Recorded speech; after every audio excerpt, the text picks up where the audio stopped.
Welcome back to Creepcast. Today we're talking about something that's been highly requested. Tales from the gas station. I am so excited. Do you know anything about Tales from the Gas Station, Hunter? Familiar at all? I have no idea, actually. I've seen tons of people talking about this. I do know, the only thing I think I know is people say that it's like it has some humor to it. Yes. So, okay. I think I've listened, because when I looked it up, it was in my watch history from like 4 years ago. So I'd started listening to it. And if I remember right, it's like over the top initially, but it's like self-aware of it. So it like has fun with it. I remember just thinking it was like a fun story. Because it looks like it was released on October 30th of 2018. So do you think that it's by aware, do you mean it's using like the normal kind of bad tropes of creepypastas to its comedic advantage? That it probably does that too, but what I remember specifically is it does a lot all at once, and it's like the narrator is self-aware that it's a lot all at once. If I remember correctly, you'll see what I'm talking about when we like pretty quickly near the beginning, but it's kind of like a fun, I'm trying to think, almost like a Twilight Zone thing almost, of like, yeah, here's this gas station, a bunch of really weird supernatural stuff happens, and then it gets into it from there. Is it all one cohesive thing, or is it like a anthology kind of thing? Just because Tales from the Gas Station makes you think there should be multiple? Originally, I think it was just this one part, but then it got really popular, and now there are like 2 or 3 books that's compilations of Tales from the Gas Station. There is its own like wiki for the characters. There is it has its own subreddit, Tales from the Gas Station. Like, it's become this whole extended universe. Whenever I searched it on YouTube, one of the first results was Tales from the Gas Station Timeline Explained. So like, okay, so it has some extensive history and lore, is what you're saying. Yeah, there's a lot of lore around it. But what we're reading today was the inception of it, I believe, the jumping off point. Right. We're on creepypasta.com right now, and we're reading part 1, I believe, through part 8 is what I believe I'm seeing here. Yeah, so it's a healthy chunk. I mean, it's a healthy amount of stuff. I'm pretty sure this was like 1 through 8 was all posted at the same time, I think. Okay. I could be wrong about that, but I think this was all like the first set off, and then the community just grew from that. I think. Okay. Well, I mean, I'm tantalized. I will say my nipples are puckered. I'm ready. Congratulations. I'm ready as well. And the author of this is Jack Townsend. So credit where it's due. At least that's his name listed. That might be a pseudonym or the name of the character in the story, but everywhere I've looked online says Jack Townsend, author. So also as well, is this a r/no sleep, or is this something completely different? I honestly have no idea. I know there's a blog for it now that everything's hosted on, like a Tales from the Gas Station blog. But I don't know where it first went up. But if I had to guess, it's probably No Sleep, because that's like our honey hole for sure. Where it does appear to be that way. Yeah, no, it is cool though. I do see here that there's the latest book, Tales from the Gas Station, Volume 1. We will be leaving a link to that in the description. So if you're interested in this at all, be sure to pick up the physical copies. I think it helps out the authors a lot, and also too, it's just cool. Collect books; they're fun. Yeah, I love the number of people that came up to me at shows and like gave me copies of like Pen Pal to sign and stuff like that. It meant a lot. Speaking of people bringing up stuff at the shows, I have something for you, Hunter. So we have this picture here that someone made of me. I don't even want to show you. I can't even see. I don't even know what it is. I don't even want to explain it to you until you see it, but I will. It is a picture of me in front of the Jurassic Park logo, but the Jurassic Park logo says Wendigoon, and then there's a picture of Ben Drowned that says "My sweet boy Ben Drowned Goldblum," and there is a note attached on the back. Dear Mr. Goldgoon and others associated with the sacred cast of creeps, most importantly, Caitlin and Hunter, we would like to formally, underlined, beg you on behalf of ourselves, our friends, and at least part of the fan base to release all of the cut Jeff Goldblum impression footage. No. And informally, please, it's genuinely so funny, and it's a problem. You've told our parents about it. Oh, sorry. We've told our parents about it, and we are, all caps, grown-ass women. We have $5 to our names, respectively, but you can have every cent. Straight up, our Venmos are, and then they list their Venmos. Request it from us. Thank you for your time and consideration. We love and appreciate all your work. Okay, well, I think that they're cowards. I think that they're snakes in tall grass, and I don't trust them. So no, absolutely not. I just want you to know what the people have to say. All right. Okay. Well, you and Caitlin, the psychopaths that approach you. I don't negotiate with terrorists. Is all I have to say. And there's a lot of tales from the gas station to be read, and there's Jeff Goldblum is a thing. Wendy Goldblum is a thing of the past, and I think it needs to remain that way. When I was at the live show in Dallas in front of 700 people, Brandon Herrera came and asked me to do the Jeff Goldblum impression, so I did on stage. Do you know what that was like? I'm going to guess there were screams of terror. Screams of joy. Women were ripping their clothes off. Men were praying to me. Actually, that's how good it was. It's like Elvis Presley. It's like you're Elvis up on stage. Okay, okay. You're just jealous. All right. Well, hopefully, we'll see if that translates over to our shows, dude. Because I have a feeling that people are going to get a lot of booze. You want a lot of booze? Oh, God. Without further ado, let's hop into part 1 of Tales from the Gas Station, written by Jack Townsend. Part 1. Wendy, take it away. We forgot the thing. Thank you for the likes and everything on audio platforms. Keep it up. Thank you for the support on the show. It means the world. Sure, that's true. Let's get into it. See, I remember this stuff 100%. Listen on Spotify. Listen on Spotify. Listen on Spotify. Listen on Spotify. Listen on Spotify. Listen on Spotify. Apple Podcast. Listen on Spotify. Apple Podcast. Thank you. There better be a strobing effect. And if there's any epileptic people listening to this podcast, I want them run dead. Far away. Exactly. If you have epilepsy, I want you dead right now. Next merch drop. That's what it's going to be. It's a T-shirt that when it moves, it strobes. Yeah, exactly. It has an LED. It's like this old little battery pack in the back of the collar. Our next merch strap is it's a flashlight that says Creepcast, and its only setting is like whatever the perfect tune is to cause seizures. There you go. It's just a flashlight. I think that's good. That's good quality merchandise is what I would say. I'd buy it. Cause some car wrecks. Just stand on the side of I-75 and point at tractor trailers that go by. I think it's a great idea. Get arrested. Get arrested immediately. When I get arrested, I'm just like, it's a merchandise. Oh my God. I'd say lock him up, throw away the goddamn key, is what I would say. I can't wait for you to be forced to spend a week around me.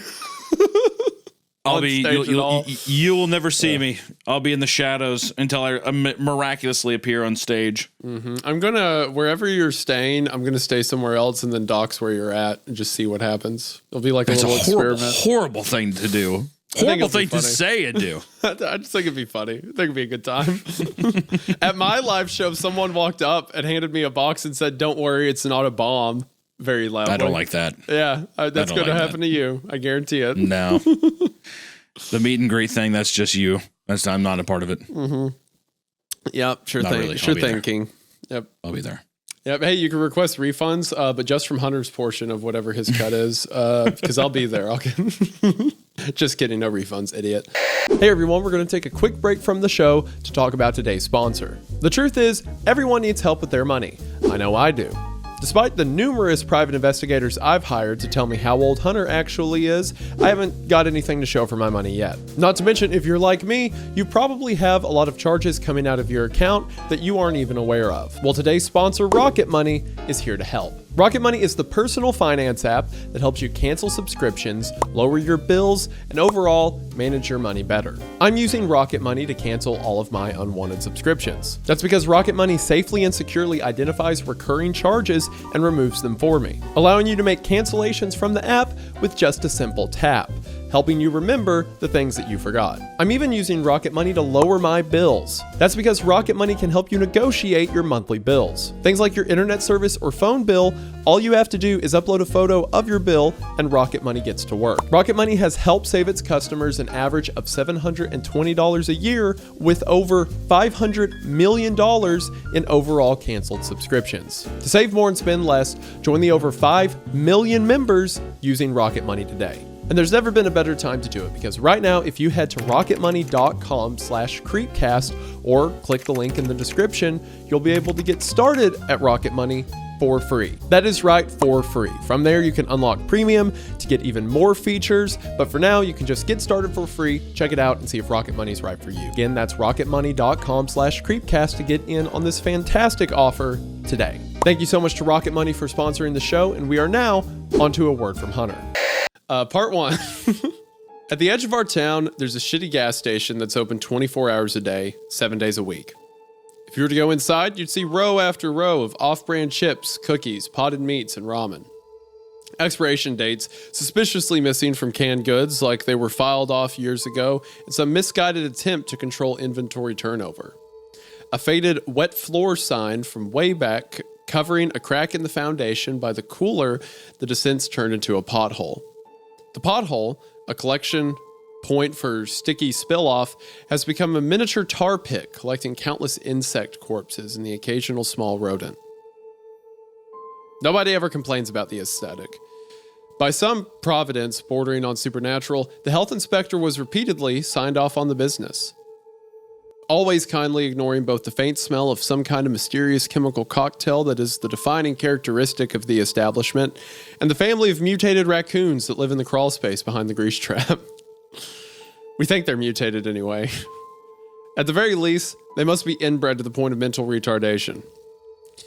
The alpha, a muscular 3-foot-tall son of a bitch named Rocco, has been spotted multiple times chewing on people's tires and has been run over at least twice, but keeps coming back. I don't trust raccoons. I've never been a big raccoon guy. I don't even think they're cute. You know what I mean? Do you think raccoons are a cute looking animal?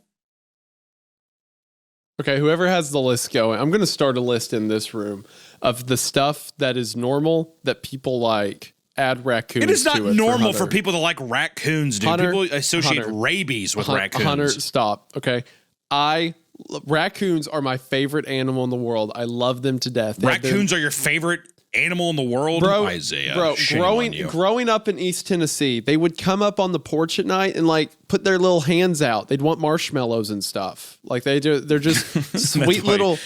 That's why your hands are swollen all the time. Shut up. You've gotten 16 raccoon bites and you have perpetual rabies in your hands. Dude, they would get into the trash. Mama always said I was going to get rabies, but I didn't care. They would get... there we go with the accent changing. Mama. Now I'm Creole or something, whatever that is. No, that's Alabama accent. Mama. Okay, look, the raccoons are like these little sweet creatures. They're like little cats, but they're kind of fat. And then other than getting in your trash every now and then, they'll just hang out near the house. They're cute. They carry their babies around. They're adorable. Everyone likes raccoons. The only time they bite your fingers. The only time they bite people's fingers is when like people mess with their babies or something like that. Like they bite my fingers. Perfectly peaceful. I love them. They're cool. I love raccoons. Someone at one of the live shows, which is, as you described them, terrorist, they have a pet raccoon, and they wrote me a letter and then had their raccoon do a little paw print on the bottom of it. It was so cute. I would have crumbled up, and I would have thrown it in their face and said, get that shit away from me. I bet you would. You know what? Why don't whoever shows up at the live show, why do you want to talk to that guy? You know what? Meet and greet's just for me. It'll be a better show. You. Just wait.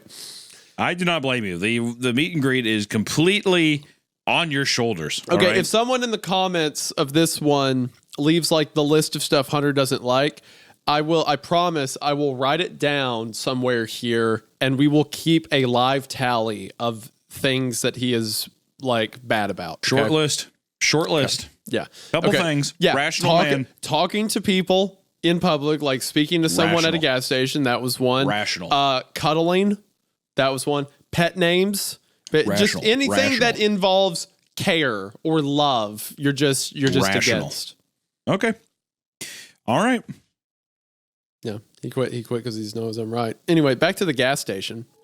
That lingering smell, a sweet combination of honeysuckle, ammonia, vomit, and who knows what else, has never been positively identified. But the prevalent theory is that it's coming from the cracks in the foundation, wafting up from underground. It's strongest right after a rain, and pungent to the point of tear-inducing if you get too close to the storm drains where even Rocco and his clan refuse to tread. If you were to go inside, you might also see the bathroom cowboy. He exists as a sort of urban legend. Even though he's never been officially confirmed to exist, we have several security camera recordings of a man fitting his description entering the building, heading into the bathroom, and leaving. What makes him legendary are the things people claim to see him doing in the bathroom. Stories run the gamut from pretty weird to impossibly bizarre. Like the guy last week who went to pee but changed his mind when he saw a man dressed as a cowboy handing out balloon animals. The fuck? I also would refuse to piss. I'd be like, I'll just piss outside by my car. It's like, I'm good, thanks. Yeah. Or the next day when another customer stepped into the bathroom to see a man wearing nothing but a cowboy hat, boxers, and boots with spurs sitting at an old-fashioned stone sharpening wheel, literally grinding an axe. When he walked in, the bathroom cowboy stopped what he was doing, looked up with a smile and a tip of a hat and said, "Come on, man. Come on with it." By the time he could find an employee to follow him back to the bathroom, the cowboy had vanished, bench grinder and all. The cowboy that may or may not haunt the gas station bathroom appears to follow a code of rules. He only appears when you're alone. He never hurts anyone, and he's always polite. The prevalent opinion about him is that, honestly, he doesn't seem that bad, especially when comparing him to some of the other things going on in that place. So wait, they're saying that it is confirmed cowboy ghost, polite cowboy ghost, and that's just people are okay with that. They have footage at the gas station of someone walking into the bathroom and walking out, but people say when they go to the bathroom after he's in there, he'll always be in some bizarre state, like either like grinding an axe or handing out balloon animals. But he's always polite. So because he's not malicious, the employees at the gas station just kind of coexist with it. Sure. Okay. So far, how do you feel so far about the whole there's a gas station that supernatural things happen at? It's okay. I think it's really early to see if I'm hooked in big time yet. Okay. I like it conceptually. I like the idea because there's been a bunch of like, especially on road trips, like stopping at a gas station middle of nowhere at 2 a.m. Where it's kind of like very uncanny when you're in there and everything. I think that's a cool setting for something like this. The way he described the sewage basically smelling like vomit, the amount of times I've been in like the middle of nowhere gas station, it smells exactly like that is so true. Yeah. So true. I don't know why, but it just vomit. The smell of just wet vomit. Brutal. Mm-hmm. If you go inside, you might instantly get a toothache. It's a strangely common phenomenon that nobody really understands. It should go away on its own after a couple hours. If you do go inside, you will almost definitely see me sitting behind the counter because I'm the only full-time employee, and I'm almost always here. You may catch me reading a book because, for some reason, the internet doesn't work way out here, and cell phone service is dicey on good days and non-existent on most. If you need to make a call, you can leave and go up the hill a ways, preferably back towards town because the other way will take you into the woods and you don't even want me to go into all the reasons that's not a good idea. Or you can pay me 25 cents a minute and use the store's landline. That arrangement was cooked up by the owners, and I have to actually enforce it because they do check the phone records. Sorry. While you're here, don't be offended if I don't strike up a conversation because, if I'm being completely honest, I don't always know for sure if everyone that comes through these doors is real or not, and if I had to acknowledge everyone in that place that could be an actual person, I would lose my mind. And we don't need any more of that going on around here. I guess that the point I'm trying to make is this. Weird things happen to me working at the shitty gas station at the edge of town. I wish I could easily decide what was the weirdest thing to ever happen to me, but I can't. There were so many. I've seen a total of 4 coffins inside the store on 3 different occasions. I've met at least a dozen people wandering back into town from the woods claiming they had escaped aliens or government conspirators or the like, and that they had no money but needed to make a call, and could I please just let them use our phone before they find them again. But rules are rules, and I'm not going to lose my job just because you didn't escape captivity with a little pocket change. Then there was Farmer Brown. Yeah, that's his real name. Who got mad at us and complained about the bulk feed we'd been ordering him. He insisted something was wrong with the product because all of his animals suddenly had human faces. We settled with him by charging a significant discount on his next couple purchases. He stopped coming in one day, and they found what was left of his body inside a bedroom at this farmhouse that had been locked from the inside. As far as I know, they still haven't figured out what happened. Anyway, I guess I could tell you a story or two, but first, I need to get ready for work. And that's the end of part 1. Feels like a setup to like a show, doesn't it? Yeah, that's what I meant when I said like it's like a Twilight Zone thing. Sure, like you have your core thing, and then it's like here's a tale of this, a tale of this. Yeah, it's like an anthology setup, basically. That's a fun setup, though. I mean, I like the idea. I'm curious to see some of the people that come through the doors of this mysterious gas station. Yeah, it should be fun. It's like a vignette story, right? It's not so much about like one character or anything. It's like here's a setting. Yeah, here's a setting, like sprinkled around. And it does read like a little bit like an anthology, a little bit different times or different little short stories, maybe. What's it he said? The farmer, he stopped coming. What was left of his body was in a bedroom. And he locked it from the inside. So Lord knows what happened to that guy. Yeah. Who knows? Good God. So something not great. Yeah. I like that. I like that because it's like, it is a creepy horror idea of like what was left of his body was in a bedroom locked from the inside. But it's also delivered comedically, Like it's kind of goofy, but it's trying to be. So it doesn't come off as cringe, right? No, it's all very intentional. Yeah. I like it. So anyway, we are now on to part 2. Part 2. At the edge of our town, there's a shitty gas station that's open 24 hours a day, 7 days a week, and sometimes longer. If you were to go inside, you probably see the tired cashier sitting behind the front desk doing his best to mind his own business. He's real. You may also see someone else. You may also see something else. If you're curious about the reality of anyone or anything else, including yourself, inside the small ammonia-scented, flickering, fluorescent collection of off-brand junk food, dirt, 4 walls, and a roof, I recommend that you follow the cashier's lead to mind your own business. I've been working at the gas station almost nonstop since I graduated high school. At this point, I doubt I could quit if I wanted to, but enough about me. Let's get back to the interesting thing, the gas station. I spent a decent amount of time yesterday at the start of my shift trying to decide which story would be worthy of being my first to document to the world. Anytime I tell someone outside of the gas station anything about what happened therein, I know what to expect. People don't believe it, or people don't want to believe it. Imagine the difficulty I had trying to call the sheriff's station to explain that half of a pig broke into the store and is currently running amok, breaking things and screaming with the voice of an old woman. You said half a pig? Yes, I meant half of a pig. Pig? Yes, a pig. Which half? The front half. This is not a joke. No, this isn't a joke. Where are you? I'm at the gas station. Which gas station? What do you mean which gas station? The shitty one at the edge of town. Where's that? You must be new. Can I please talk to someone else? That one response is the front half. Yeah, the front half. Like, duh. What do you I like, the cop being like, well, which half of the pig? Oh, the front half? Well, we need to do something about that, man. If it's the back half, it'll tire out. It'll tire out soon enough. She finally put me through to Tom. Tom's the sheriff's deputy that drew the short straw all those years ago and had to come out to the gas station for the first time, back before his hair was all white.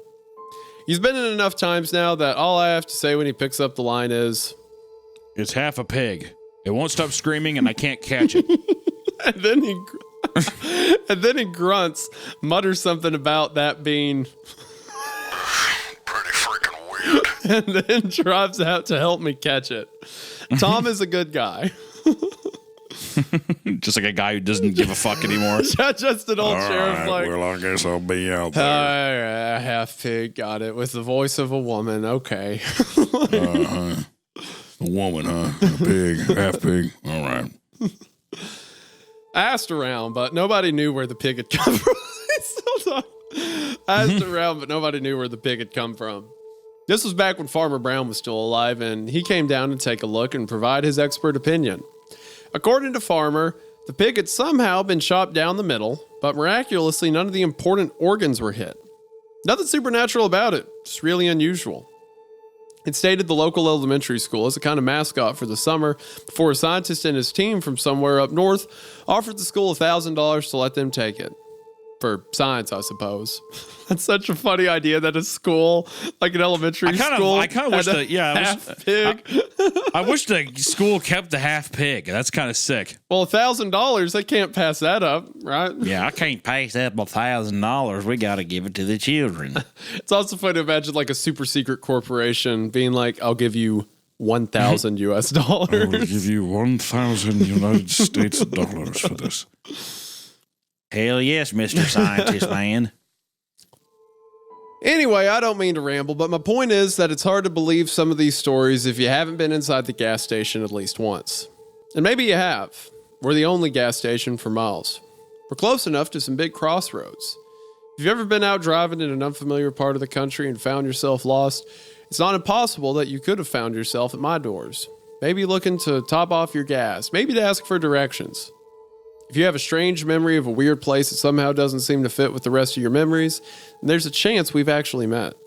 Oh, I like that sentence. If you have a memory of a place that doesn't fit, then there's a chance we've met. That's cool.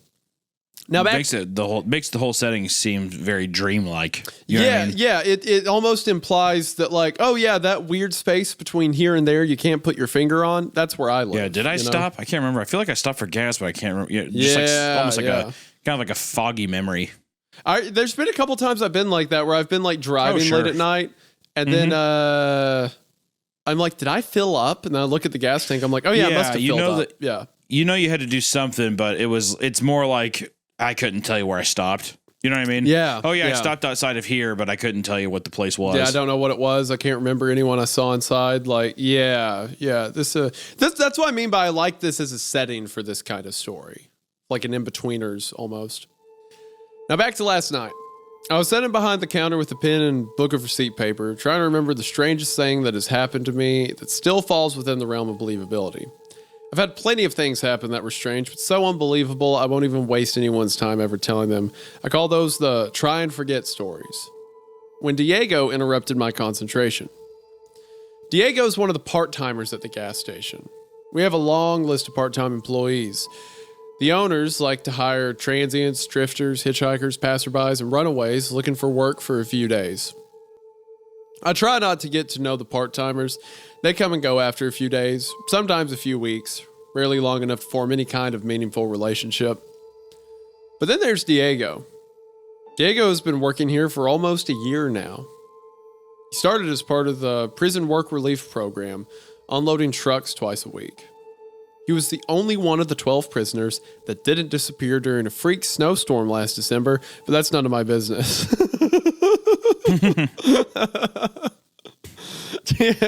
I ain't no snitch. I ain't telling them where they went. Exactly. I'm not going to broken pry. Fuck that.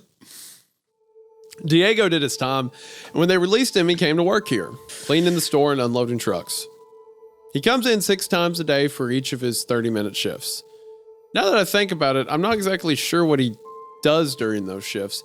The store is never clean and trucks only come twice a week, exclusively during the daylight hours as per an arrangement following the incident. Maybe one day I'll ask Diego what he does for the owners. All I know is that he's the closest thing to a friend that I have here. I like the, just like the quick world building. It's like, well, the trucks only come during daylight since the incident, stuff like that. Yeah, it's also setting a little bit of mystery, too, with the idea of setting up the fact that Diego's an ex-convict. He's here. We're not really sure what he does. He unloads trucks, but it's all very, like, who knows? Yeah, and he comes in 6 times a day for 30-minute shifts. So it's like, why? Yeah. Almost reads like a drug dealing kind of thing. Or just like some other kind of weird crime. Yeah, just another weird detail of the gas station, yeah. Right. When Diego approached me at my register last night, I knew something unusual was going on. He was sweating bullets, pale, and on the verge of passing out. He kept glancing back at the man in the suit that had wandered into the store and was standing next to a frozen drink machine. He told me that he needed to talk now. I told him. Go ahead. But he refused to say anything unless I followed him into the freezer. I usually hate to leave the front of the store unwatched. We have the occasional shoplifter. Plus, there was that one time Rocco got in and made off with 2 cases of cigarettes. The raccoon is stealing cigarettes. He's stealing Camel Crushes, dude. I love Rocco. I want to meet him. Not me, dude. Shut up. But Diego seemed serious, so I made an exception for him. Once we were in the sub-freezing safety of the walk-in cooler, Diego asked me if I had seen the guy in the suit. I said yes, I saw him. He asked if I knew the guy. I said yes, I'd seen the guy around town.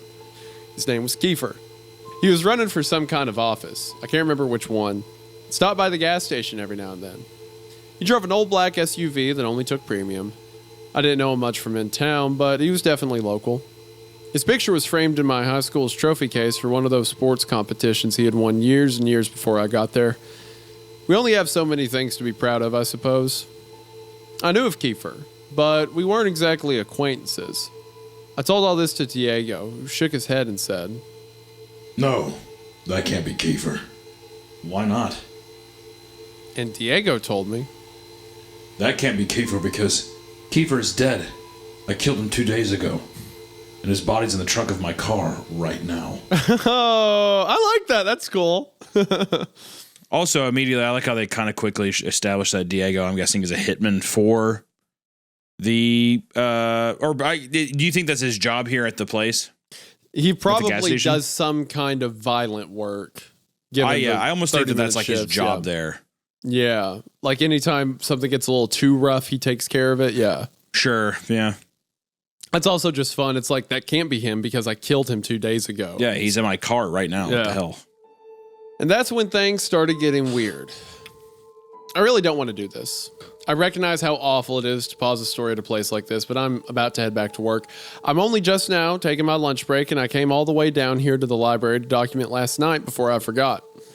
I still have to eat and change out of these dirt-covered clothes before I head back. I did a lot of digging last night.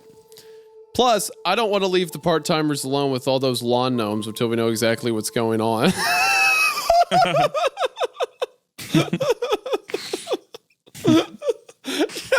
just all over the front yard of the gas station. Yeah. There's lawn gnomes everywhere. Just invisible lawn gnomes everywhere. Look, I just don't want to leave them until we know for sure that they're not going to kill us. Oh, I forgot to mention the lawn gnomes. I'm so scatterbrained right now. Like I said, it was a very strange night. Between the hand plants, Farmer Jr., and that cultist that wouldn't leave me alone, I hardly had any time to collect my thoughts. And of course, there's the Diego situation. I promise I'll come back and tell you all about it, but first I need to grab some coffee. End of part 2. You know, this is like a fun, cute kind of story. I like it. Yeah, you like it's like there's clearly some like horror elements in there. Like I killed him 2 days ago and stuff, but it's more so just like it's just fun. It's like there's something in my head that it reminds me of, like a horror thing that's more so just like goofy. It's like a Stephen King or like an R.L. Stine thing, you know? Yeah. I'm trying to think too. I know what you're saying. It kind of, well, my mind is always going to, it's like a supernatural Clerks. Yeah. Like it's you have just this guy who is kind of doing this mundane job. It has all these kind of crazy eccentric things going on around him. Gee, I don't know why. I keep picturing the main guy looking like Dante from Clerks. This would be really fun to do live action.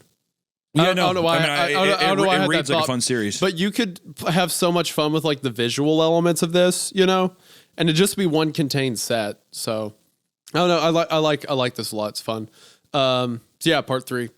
Psst. Can I tell you a secret? I'm in desperate need of medical attention and care. I'm so old, fat, I'm falling apart at the seams. But I don't know what doctor to use. I don't know anything about doctors. And that's why I use ZocDoc. ZocDoc is a free app and website where you can search and compare high-quality, in-network doctors. Choose the right one for your needs and click to instantly book an appointment. We're talking about in-network appointments with more than 100,000 healthcare providers across every specialty, from mental health to dental health, eye care to skincare, and much, much more. Probably dick and ball stuff, boys. And the nice thing about ZocDoc is that you can filter for doctors that take your insurance, are nearby, and are highly rated. It's super easy to use, and you can find an appointment time that works for you with the right doctor for your needs. Plus, ZocDoc appointments happen fast, typically within just 24 to 72 hours of booking. You can even score same-day appointments. Oh my God! You don't want to admit it, but you should probably see a doctor. So stop putting off those doctor appointments and go to ZocDoc.com/Creepcast to find and instantly book a top-rated doctor today. That's ZocDoc.com/Creepcast. ZocDoc.com/Creepcast. Thank you to ZocDoc for sponsoring this episode, and back to the episode. There are times when this world drifts so close to the fabric of reality that I can hear something calling me from beyond that veil. Sometimes when I get too close, I can feel that thing on the other side tugging at the corners of my mind. I'm worried about Diego. He doesn't seem to be taking this so well. In case you don't know, I work at the shitty gas station at the edge of our small town, and weird things have been happening for as long as I've been here. I finally started to tell some of my stories, and if you haven't caught up yet, I'd like to invite you to read parts 1 and 2. When I returned to work after my post yesterday, I was delighted to find a stack of receipt papers sitting neatly on the register counter with notes written in my own shaky handwriting. I don't remember writing these notes, but then again, I don't remember a lot of things. Just the nonchalant nature of like, yeah, I seem to have written this for myself. Well, even it's a funny way of being like a very nonchalant, like I'm an unreliable narrator. Yeah. Even take what I say with a grain of salt. Even you reading this right now, the recollection of events may not be accurate to the reality of them. Yeah. You as the audience member must learn to differentiate fact from opinion. It's possible that I'm working too hard. Or maybe the fumes coming from beneath the gas station are playing tricks on me. Or perhaps it's just another side effect of my condition. At any rate, I'm not one to look a gift horse in the mouth, or any other animal in any other orifice, for that matter. Admittedly, I think I've figured out, this reminds me of something you would write. You know what it really reminds me of a little bit? It reminds me of your setup for like the Papa Meat stuff, where you're in the house, and it's like the house is always the same setting, but more stuff is visiting you at the house, and it like compounds and stuff like that. Like it's like Blue's Clues, but like meets Goosebumps, you know? Yeah, that's a fun way to describe it. Kind of like our narrator Steve. Yeah, like, we just got a letter. Wonder who it's from. Oh, it's from me last night in my drunken delusion. Yeah, forgot about that. Oh, yeah. Admittedly, my handwriting isn't the best, and at times, scratches on the receipt paper become nearly illegible. So if anything herein seems unbelievable, it's probably because I copied it wrong. With that in mind, this is my best effort at a transcription. So, 7 p.m. It's getting dark earlier these days. 7:30 p.m. Farmer Jr. came into the gas station tonight asking about the hand plants. I told him that they weren't there anymore. He left his phone number scribbled on the back of a coupon for 15% off bulk pig feed from an online retailer. I think he's trying to send me a message. 9 p.m. I think maybe some kids are playing a prank on me. I found a lawn gnome behind the pork rinds. I didn't think much about it, put him in a box behind the counter. But then I found another matching lawn gnome in the soda case. I added this one to the box as well. It wasn't until I noticed the third and fourth lawn gnomes I started to suspect something. I'd taken out the... Well, the first two I could chalk up to, coincidence. Damn gnomes. But by the third or fourth, the man has to ask himself, what is divine appointment and what is just circumstance? I had taken out the garbage and found the gnomes perched atop the branch of a tree. Perched atop the branch of a tree next to the dumpster, staring down at me like gargoyles. I used a chair and broom to knock them down. And put them in the box with the other three. Dude, that's so funny. The visual of like, get down from there, like swinging a broom back and forth. When I got back to my desk, I found a note on my chair written in red ink. says simply, I'm in the walls. That was whoa, that was a great gnome voice. Wow. I don't know who wrote it, but the paper smells like oranges and plumeria. What the fuck is plumeria? I've never heard of that in my life. I'm not even going to look it up. I'm just going to assume it smells. I'm trying to even just picture it in my head. I need to just formulate a smell I've never heard before or smelt before. Plumeria, also known as frangipani, is a genus of flowering plants in the subfamily, I'm not going to try to pronounce that, of another family I'm going to pronounce. Most species are deciduous shrubs or small trees. It's just a super obscure flower that he just okay. That's funny. Weird shout out, but all right. 10 p.m. There's a strange scratching noise coming from the tiles above the cash register. I fear Rocco and his and his brood. I fear Rocco and his brood may have infiltrated the building again. That's so funny. Like the way that just the casualness of like, I fear Rocco. Like he's a general at war. I fear they've invaded the Eastern Front. 11 p.m. Farmer Jr. called the store. He asked about the hand plants. I assured him that they weren't there anymore, and if they ever showed up again, I would call him. I think he's beginning to suspect that I'm lying. Midnight. One of the cultist recruits wandered in from the community in the woods. They hate it when I call them cultists. I know the recruits aren't supposed to interact with the outside world, but from time to time, they'll sneak into town, never any further than this gas station, and buy cigarettes. They aren't supposed to try and recruit new members until they graduate to the honorable senior cultist status, but this one isn't a very good cultist. I know they aren't supposed to have names, but I'm going to call this one Marlboro. I'll let you guess why. Marlboro. See, stuff like this is so fun. Like, oh yeah, there's a cult in the woods, and one of them came in here. I call him Marlboro. He likes smoke reds, you know.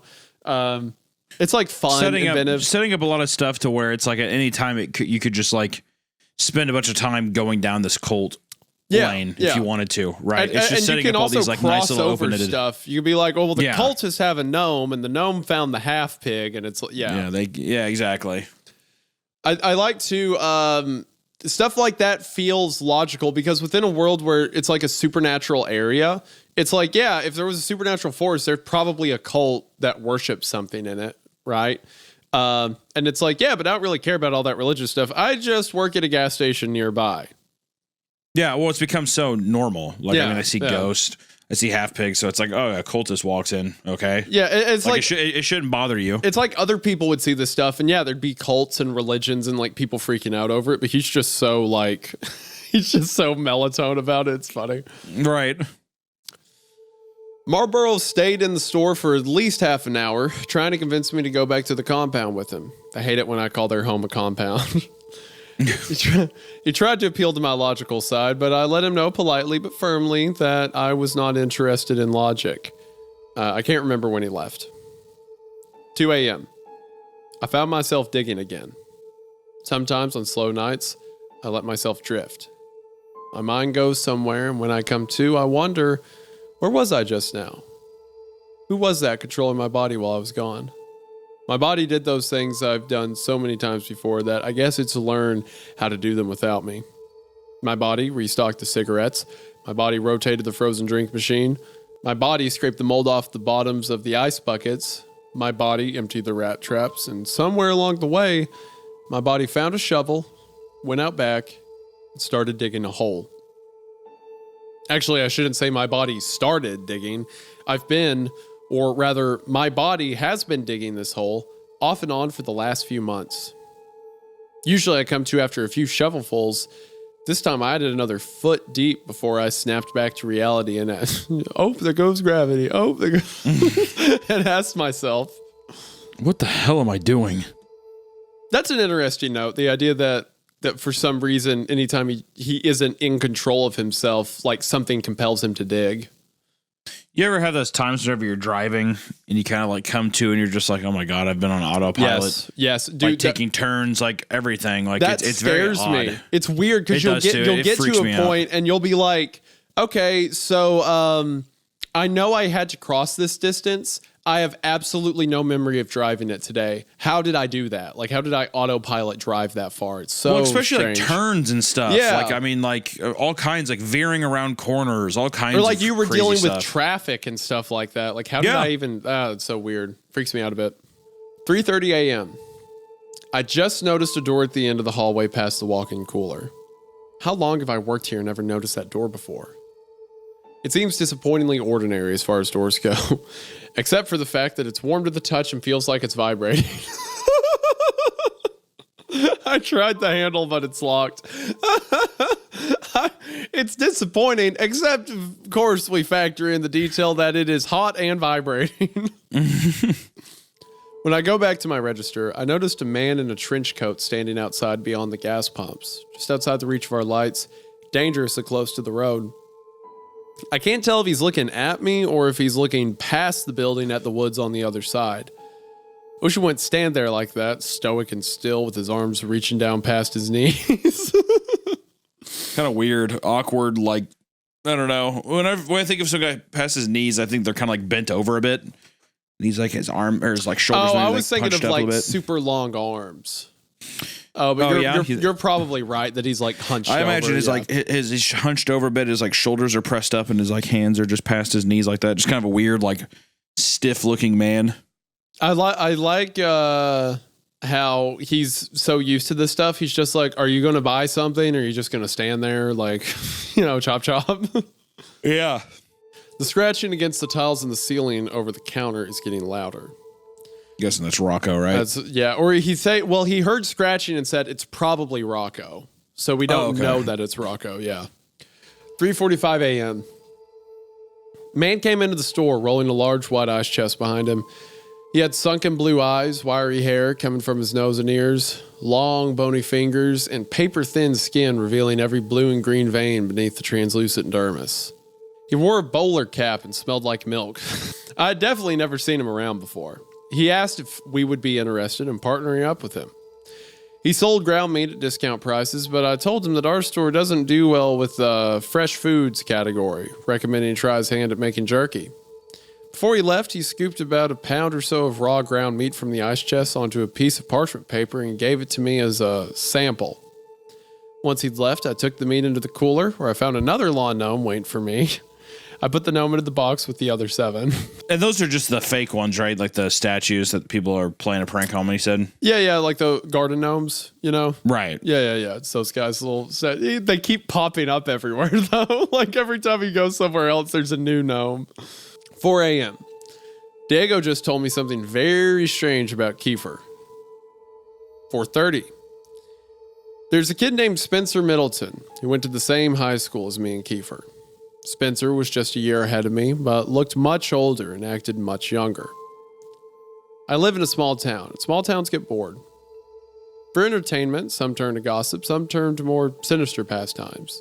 The latter often fueled the former.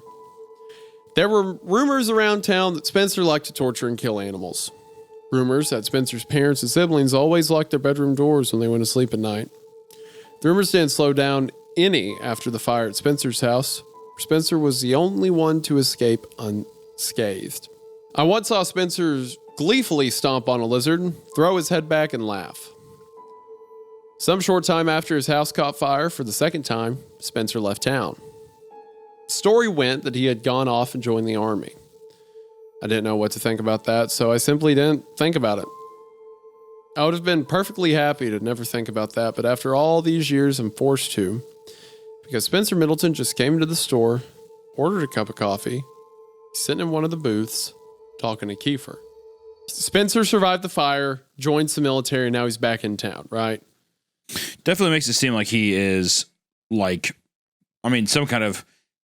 every time I hear someone say killing cats or whatever, or killing animals, makes you think of devil worship. Signs of a serial killer. Oh. I was going to say a serial killer. Yeah, well, I do. I think serial killer's the logical route. I thought maybe because he's talking to a dead guy, there's some kind of like incantation, spirit summoning thing going on. Yeah, no, you're probably that's fair. Yeah. Marlboro's back. He asked if I could spare him some time to talk about his fake religion. They hate when I call it a fake religion. I told him he had to leave, and he seemed upset. Do you think the cult people are actually real, or do you think that they're also? No, I think they're, well, it's like I said, it makes sense if they're real, because if all the supernatural stuff happens in town, people are probably going to make a religion based around it. Sure. They're just like enamored with it. And he's just couldn't care less. 4:45 a.m. Spencer and Kiefer sat around for a while and didn't buy anything but 2 cups of coffee. When they finally left, I let Diego know. He had been hiding under a blanket in the walk-in cooler, although I can't really understand why. Diego explained to me exactly what happened. He had finished his shift a couple nights ago and just left the gas station when he saw Kiefer's SUV pulled over in a ditch at the bottom of the hill. Diego, being the good guy he is, decided to check and see if Kiefer needed any help. He says that when he pulled up and got out of the car, he could hear what sounded like a loud crunching noise coming from just beyond the tree line. Diego went to investigate. That's when he saw something. When I asked Diego what he saw, he just started speaking Spanish in a fast, panicked sort of way. I don't speak Spanish, but I nodded along empathetically. The only word I could pick up was Striga, which is the name of a liquor we carry. Oh, is that like the Strigo? Is that like the same thing? Am I right? What is Strigo? Strigo, it's Stregoi, I believe. Troubled spirits that are said to rise from the grave. Yes. They're effectively like demon-possessed vampires of sorts. They're like necromanced vampires, basically. Oh, that's kind of cool. Yeah, so the Strigo is like this creature or Strigoi, however you pronounce it, is like this creature from, I want to say it's maybe French or like Italian legend. And it was like if someone dies and they were possessed, the demon resurrects their body as like this monster of the night that eats people and stuff like that. And there was like very specific ways to kill it. One of the coolest things I remember about it is when you bury them, you decapitate them, you cut their hands off, and you flip them upside down in the coffin. That way, if they ever do come out of it, they dig back to hell. I've always loved that detail. That's so cool. Yeah. Now that all that could be completely off, and Striga is something different, but yeah, maybe he's saying like, maybe our author is like, I don't speak Spanish, but it sounded like Striga, and what Diego's actually trying to get across is a Strigoi, whatever. So interesting. Well, let's see. Let's see where it goes. On to see if it answers. Whatever it was that Diego saw, it made him race back to his car as fast as he could and back out quickly without looking. And that's when he ran over Kiefer. Oh, shit. Diego's a good guy, but here he was in a bad situation. He stopped long enough to get out, check on Kiefer, and confirm that he was definitely dead. There's nothing he could do that would change that fact. It was an accident. Diego was on parole. There was that thing in the woods, and Diego had to make a decision. So he heaved the body into the trunk of his car and drove off. Diego took me to his car and showed me the body. I can confirm 100% it was Kiefer in the trunk of his car. Not just because of his unmistakable face, but also because of his phone and wallet that were in his pockets. 5 a.m. I finally got tired of the scratching and pulled our ladder out of storage to see what the raccoons were doing in the ceiling. But when I pushed back the tile, the only thing up there was another gnome. That makes 12 so far. 6 a.m. The man in the trench coat is still outside. I love how there's like 5 things happening at once. There's a man outside. It doesn't feel too disjointed either. Yeah. It's all like a natural like spiraling because there's a man outside past the lights. There's Kiefer, the dead guy, who is talking to Spencer, the serial killer. There is gnomes that are appearing around everywhere, and he keeps going out of his mind and digging periodically. Like it's just all this. No, oh, and the cultist. Like there's all this nonsense happening at once. The cultist came back in, demanding an audience with me, insisting that if I would just listen to him, I would see that his reasoning is superb and flawless, and that I would be a fool not to join him in the perfection of logic and nirvana that is his belief structure. I agreed to listen to his pitch if he would agree to ask the man in the trench coat to leave. Fair bargain. Fair bargain, I would say. He's like, yep, I'll listen to whatever you want if you can ask that dead guy over there to get out. Shit. Our hasty verbal contract in place, I steeled myself to listen. Honestly, he did make a few good points, but I suppose that's to be expected from a viral thought experiment strong enough to convince perfectly normal people to abandon their real lives and go live in a commune in the woods past the shitty gas station on the edge of town. They call themselves mathematists. They believe that humankind exists to fulfill two moral imperatives: to decrease suffering and to increase happiness. A successful life increases happiness more than suffering. A decent life decreases suffering more than happiness. How good a person is can be determined by the spread between the happiness increased and the suffering decreased. Obviously, if the individual has a negative spread, that is, if they've increased happiness less than they've increased suffering, or if they've decreased suffering less than they've decreased happiness, then that means, very simply, that the individual is bad. Therefore, if an individual causes a tremendous amount of happiness and suffering, one can simply determine which was higher. Use this perfect rubric to determine whether that individual is good or bad. Simple, right? Totally. The mathematists believe that the world has been going about good and bad in the wrong way. For eons, we've been attempting to increase happiness when instead we should have been focusing on decreasing suffering. As happiness is a fluid concept, and the more happiness you create, the harder it is to sustain, as happiness has a clear set of diminishing returns. As happiness is a fluid concept, and the more happiness you create, the harder it is to sustain, as happiness has a clear set of diminishing returns. Suffering, however, is consistent. Suffering results from happiness coming to an end. Suffering is pure and eternal. For mathematists to be supremely good, they must simply end all suffering. That is why the mathematists are working on a bomb to destroy the entire planet. Oh, wow. Immediately got the like the weird the dudes in the VHS 94 that are holding that vampire. Yep. You know, it immediately reminded me of that. Like a weird militia out in the woods. We are going to destroy the ATF headquarters with this vampire blood. Yeah. By ending all life on Earth, they end an infinity of suffering into the future. With every life they avert, an entire lineage of people that would be born into a life of suffering will no longer. Every death is a preemptive mercy killing. Every happy moment that will no longer occur pales in the face of all the sad moments that are likewise prevented. And so, as Marlborough explained, their murder cult believes that killing is a kindness. I told him that his ideas were stupid and he was stupid, and that he had to go tell the man in the trench coat to go away.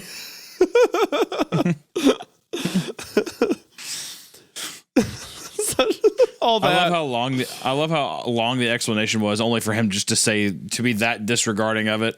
Yeah, it's like, wow, that's stupid. You're very stupid. Consistent with his character, though. That guy over there at the edge of the light, you're going to tell him to leave because I don't like him. Yeah, cool. Stupid ideas. Go tell that guy to leave, please. Thank you. 6:30. The phone rang. This is strange for two reasons. First, because it was not the landline, it was a cell phone, even though we do not get cell phone service way out here. Second, because it was the cell phone, the one that I took off of Kiefer's body. Oh. I'll admit, I was stuck in a bit of a moral quandary ever since Diego confided in me. On the one hand, Diego had killed someone. On the other, it was an accident. Diego's parole officer may not see it that way. I thought I would have more time to figure this out, but when the cell phone started ringing, I knew I had to make a decision. I answered it. I didn't speak first. The voice on the other line was one I recognized. You have something that belongs to my boss. It was Spencer Middleton. His cell phone in his wallet? I answered. What? No. We don't care about that shit. We can buy more phones. We can get more wallets. You know what we want. He was right. I did. It was an accident. I explained. We know. We want to make a deal. You give it back, and we can pretend this whole thing didn't happen. Can we do that? Absolutely. See, that stuff like that's interesting too. Like the whole, you know what we want. And he's like, yeah, I know what they want. They want the body. Like he just is understanding that whoever this is calling wants the body, you know? Mm-hmm. That's cool. 7:30. Diego came in for his shift at 7, and I explained the deal to him. He wasn't thrilled, but as I laid it out very clearly, he didn't have a choice. We parked Diego's Camry behind the gas station near the growth of hand plants and made a point to stand far enough away to not get our ankles grabbed. Kiefer's SUV drove up a few minutes later. Spencer was driving. He and Kiefer got out without a word, sized us up, and opened the back of their vehicle. Diego popped the trunk. Kiefer and I stared at each other, keeping eye contact the whole time while Diego and Spencer transferred the body from one vehicle to the other. Spencer had a tarp and blanket ready to wrap everything up. When it was over, Kiefer put a hand on my shoulder and whispered in my ear. You done good. Then they left. Diego started crying as I went back inside the store. It was almost daytime, and that's when the new part-timer was supposed to take over. Interesting. So Kiefer and Spencer come up, right? And then they take Kiefer's body away, right? Yeah, it's pretty much like his ghost was pretty much just like, you did the right thing. Yeah, interesting. Yeah. 8. The new part-timer is late, and I'm overdue for a lunch break. I made the best of my extra time here by putting price stickers on all the lawn gnomes. We're ringing them up as miscellaneous grocery for $9.99 each, and I've already sold a couple. That's a deal. I'm a really good employee.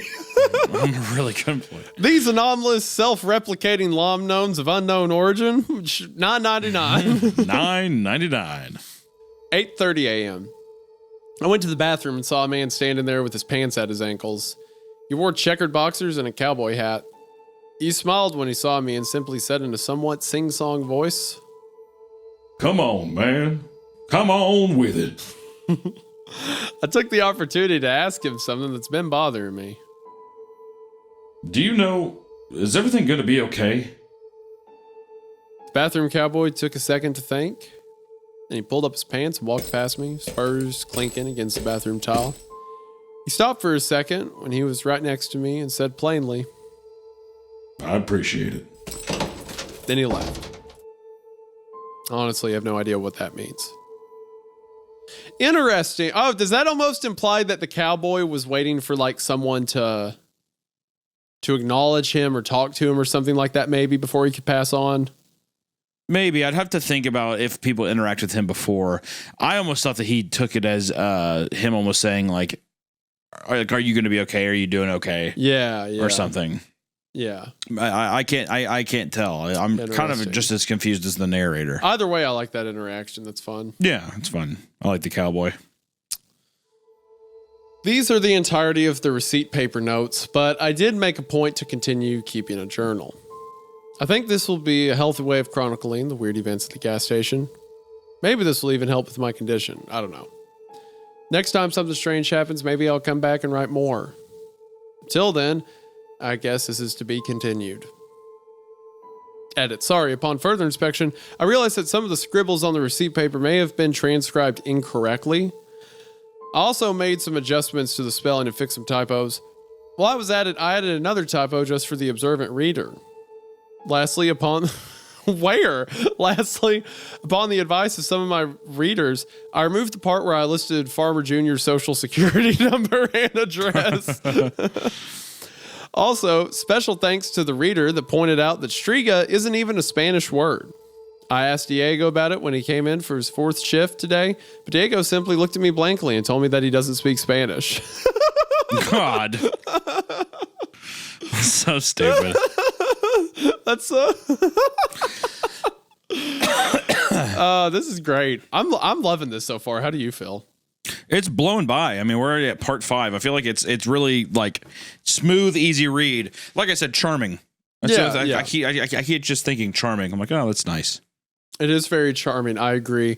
Also, did we get to part 4? Was there a part 4 header I've skipped over? I think so. Yeah, I think we did part 4. Oh no, I think you're right. Part 3. You know what I think it was? I think it was there's those ... dots. I wonder if that's supposed to be part 4. Probably. Yeah, you're probably right. So part 5. I should begin this entry by saying how truly sorry I am to anyone who read part 4. I had no idea that was going to happen. The agents have assured me that every trace of the story's been removed from the internet and that there's nothing to worry about. I was right. Look at me. That's fun. That's weird that part 4 disappeared. If you were unfortunate enough to have read part 4, I beg you, for your own sake, try to forget everything.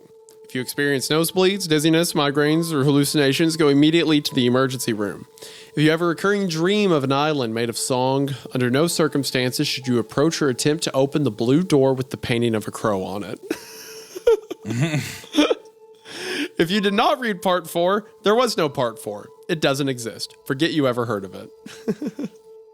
That's cute. I love stuff like that. It's like having fun with it. Like it understands a lot of the conventions, like the tropes that get played out a lot. And it's like, like picking fun at them and stuff like that. I like it. Sure. Yeah. By now, you probably already know that there's a shitty gas station at the edge of our small town and that weird things have been happening there. The city council has personally asked me to stop talking about it, as there have been some astute readers that not only tracked down our small town from the brief descriptions I've given, but actually come and visited me at work. I heard that one of them has joined the Mathematist, and as far as I know, the other 2 are still missing. Once again, I am sorry. I'm not working right now. It's the first legitimate break I've had since I first started writing my stories on receipt paper all that time ago. Time moves funny here. Flowing slow and fast all at once like molasses out of a shotgun. It's a good thing I've been keeping a journal. I've got a few moments before my laptop dies, and I think now would be the perfect time to transpose my journal entries before the battery runs out or the blood loss gets me. Right now, it's a race to see what happens first. Before any of you worry, I've already called Tom. He said he's on his way here to give me a ride to the hospital. Right after he picks up dinner for the Ledford orphans, John, Ben, and little sister. Tom and the other deputies have been taking turns checking in on and bringing them food in an attempt to make the whole thing less tragic. They've been living on their own ever since the incident that totally did not happen, and anyone who says otherwise is a damn liar. There I go again, off on another tangent. I guess I'll get to it. Top up my journal entries while I still can. November 2nd, 2017, 9 p.m. So much has happened here since the Halloween incident that we aren't allowed to talk about. I've been much busier than usual, dealing with the aftermath as well as the cult. The Mathematists have been cleaning out our inventory on a daily basis, planning ahead for some kind of secret event that I only get to hear about in hushed mutterings and whispers. Night is coming earlier and the weather's getting colder. You know, it'd be a really funny ending for this whole thing. I don't think it will end this way because there's so many different elements. But if like you don't hear about the cultists for like several entries, and then it's like, I see a flash of fire. I guess the bomb works. Yeah. Yeah, I see 3 missiles shooting into the air. It's like, oh, those crazy sons of guns, looks like they did it. November 3rd, 2017, 2 a.m. The man in the trench coat is back. He's standing just outside the gas station door, staring in. He's been there for almost an hour now. On the bright side, I haven't had a customer come in since he showed up. On the not so bright side, I can't help but feel like he's trying to put thoughts into my head. He won't be able to, though. I've had way too much practice. Kiefer came in earlier, before the sun went down, and sat in a booth drinking coffee for a while. Eventually, Spencer Middleton showed up. Spencer had a word with Kiefer, then came storming up to my register, screaming at the top of his lungs. He grabbed the display of lotto scratch-offs and threw it across the room. It was obvious that something had upset him. That's when I took the earplugs out. Everything okay? I asked stupidly. I knew damn well everything was never okay. Did you hear a word I just said? Spencer asked. I explained to him that I had taken to wearing earplugs in an effort to drown out the sounds of screaming that periodically radiate through the air vents. I guess the screams must have stopped a while ago, or maybe I'd imagined them. Either way, I didn't need the earplugs anymore. At this point, Tom walked into the store, his white hair looking even whiter than normal. Spencer, I could see, became instantly aware of the deputy's presence. Where is he? He half whispered and half growled. Where's the other one? Diego? I asked. Spencer sighed. Sure, Diego. He's not due for another 20 minutes. When he gets here, tell him we need to have a chat. With that, Spencer Middleton let out a shrill whistle and left the store. Kiefer jumped out of his seat and followed close behind. Tom helped me pick up the mess and put the lotto display back together without asking a single question. I wish more people could be like Tom.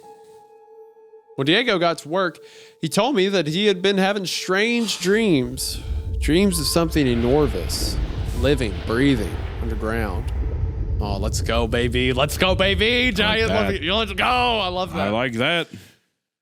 The dream always ends the same way, with the gas station collapsing into a giant sinkhole. I told him that Spencer was looking for him.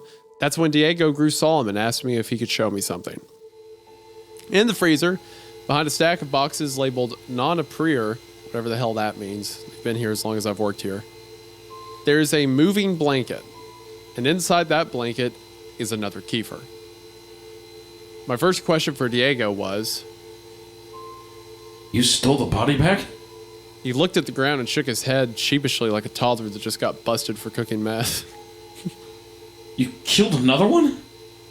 Diego explained. It was an accident. Again. Interesting. Cool. I love all the little So a lot of Kiefers. It feels so warm and nice. I feel like tucked in right now. All the little stories and threads and stuff. This is great.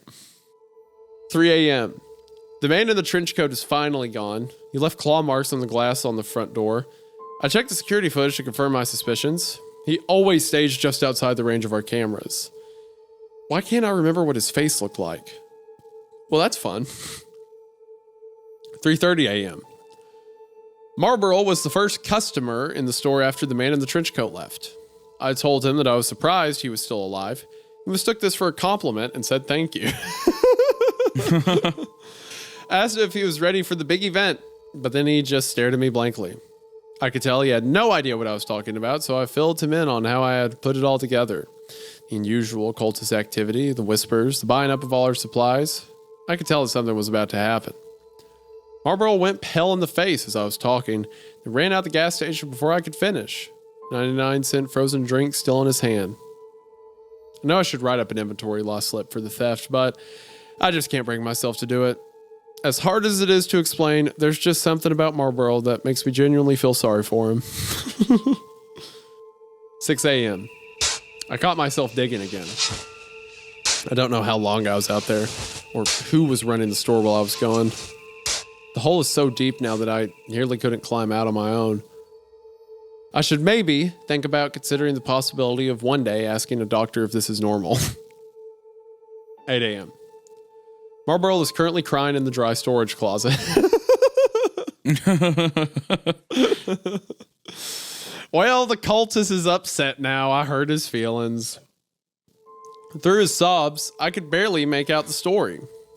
Marlboro was sent on some kind of vision quest for the last week and has no idea what the other cultists have been stocking up for. When he went back to the compound earlier tonight, he found the whole place completely deserted. Beds were left unmade. Some plates had food on them. Fire still burning in the fireplace. Everyone's clothes were still in their personal milk crates next to their sleeping bags. But the people, all of the people, were simply gone.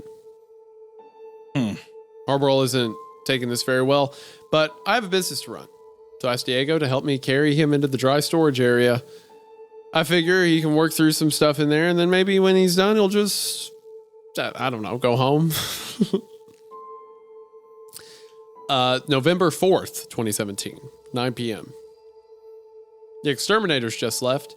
They said they got all the snakes this time, but I have my doubts.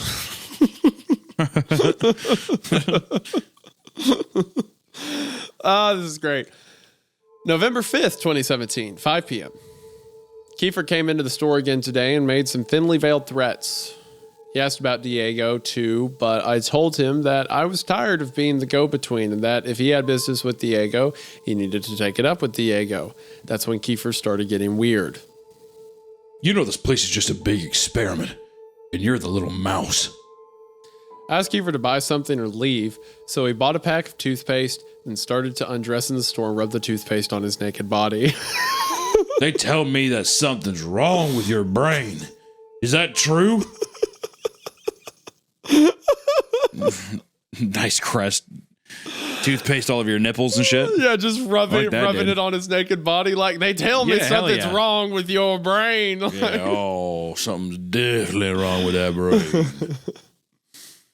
I tried to be polite and avert my eyes as I answered. Yeah, you have some kind of mental condition. I answered again. Yeah, that's too bad. At this point, Kiefer was completely naked. He walked over to the frozen drink machine and filled a large cup with this sugary red concoction before turning it upside down on top of his head. Then he shook himself violently like a wet dog, flinging bits of cold, sticky debris across everything from the ceiling to the walls, some of it even landing on my face, but I tried not to let him see me flinch. I knew this was all just an attempt to intimidate me, and I didn't want to give him the satisfaction. What is it exactly? He asked as he crossed back to where his pile of clothes waited for him. What? What is your condition? Paranoia? Schizophrenia? The gay?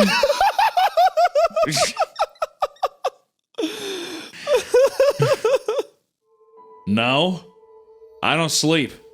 You don't sleep? Like, ever? I haven't slept a single day since high school.